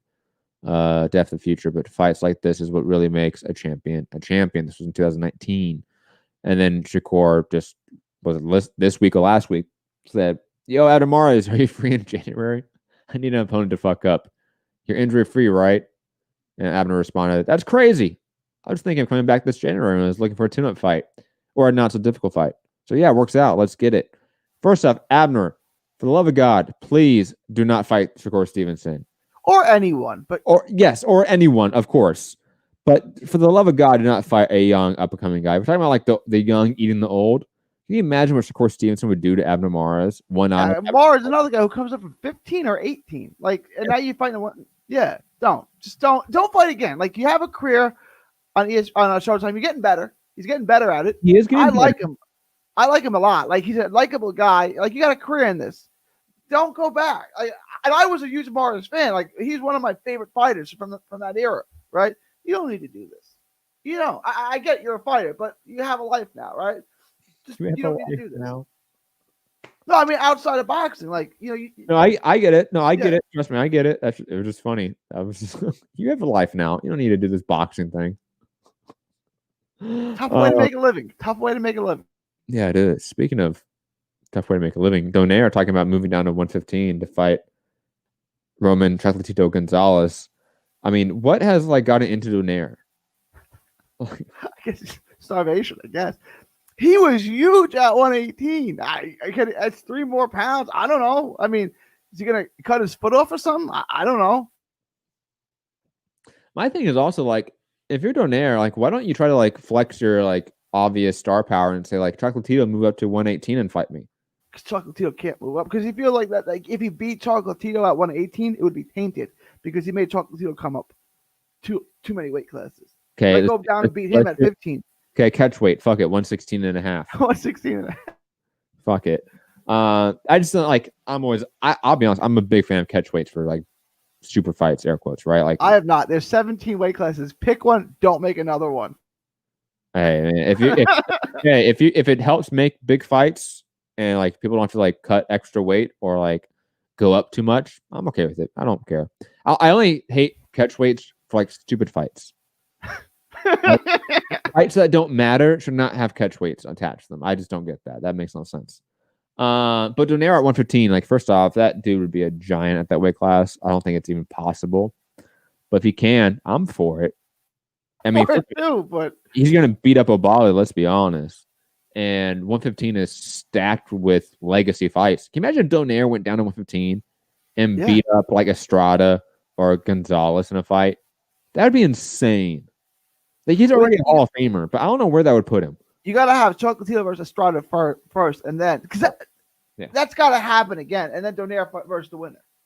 Well, I think that would make sense. You have Donaire versus Labali. Probably what? When's that fight supposed to be? Have they even scheduled that yet? That's what. Let's say first quarter next year. You have Estrada Gonzalez probably around that same time as well. So it would make sense. They'll probably line up as well. Moving on, let's talk about your boy, Greg Cohen, who was recently released from federal prison. Who owes my boy money? Has filed a lawsuit in Superior Court of New Jersey versus Ring City, USA. Cohen claims he helped formulate the idea for the series. This boxing series debuts on November 19th on NBC Sports Network. Jake Donovan has a good article about it as well. I don't care about this. I know you care about it because I think Greg Cohen is like your brother or something. Gary, Greg Cohen owes my boy money. Isn't that boy like Samuel Clarkson or something? Samuel Clarkson. Yeah. Those are like $50,000. That's insane. How do you owe Samuel Clarkson in the year of our Lord 2020 $50,000? Because Clarkson fought Bivol when they were both undefeated prospects. They went in different directions, obviously, but it was a pretty good fight at the time. And he never paid him. Anyways, any thoughts on this, Gary, before you head over? Just that he owes my boy money. That is true, Gary. That is true, technically speaking. Guys, thank you for joining us on this show. It's been a long one, almost 3 hours. Hope you enjoyed it. The next episode of History of Socialism documentary series was supposed to come out today, though we had a minor copyright issue. So that's going to come out tomorrow now. So expect that to come out on Trending Now Network on YouTube, our sort of other channel. And also, by the way, this is new. We have rebranded our website, which is now no longer mixedcombatradio.com. It is now trendingnownetwork.com. So to expand to our all of our content as well. So that hasn't been totally fixed yet. Not a complete rebrand. It was a soft rebrand. So I still have to go and edit like everything in the website. But some of the stuff has been changed, including obviously the URL. We should be back. I should be back tomorrow with a couple live streams. One for General Strike Podcast on Trending Now Network, obviously on YouTube and Twitch. And another Mixed Combat Radio show dealing with MMA content tomorrow as well. So tune in for that stuff. A lot of content coming out tomorrow because I've been just grinding out the editing process for this documentary episode, and that's taken a long, long time. But that's pretty much done now. Like go back to regular live streaming. Find me, Matt Hunter, MCR, all social media platforms. Have a great day, great evening, great night, wherever you are. And remember, fuck the police and free Palestine. Gary. There's a long one today. Yeah. But it's good though. It's good to be back. It's been a while. It's been too long. Let's not go this long without seeing each other again. And hold on, Jay in the chat talked about Kanye West earlier. Kanye West is obviously a crazy lunatic nowadays, but he has undoubtedly 4 classic albums. 4. Back to you, Gary. I'm sorry. Find me off on social media, 3D Boxing blog, from Texas to the world. Thank you, and God bless. Have a great day, like we said. Peace.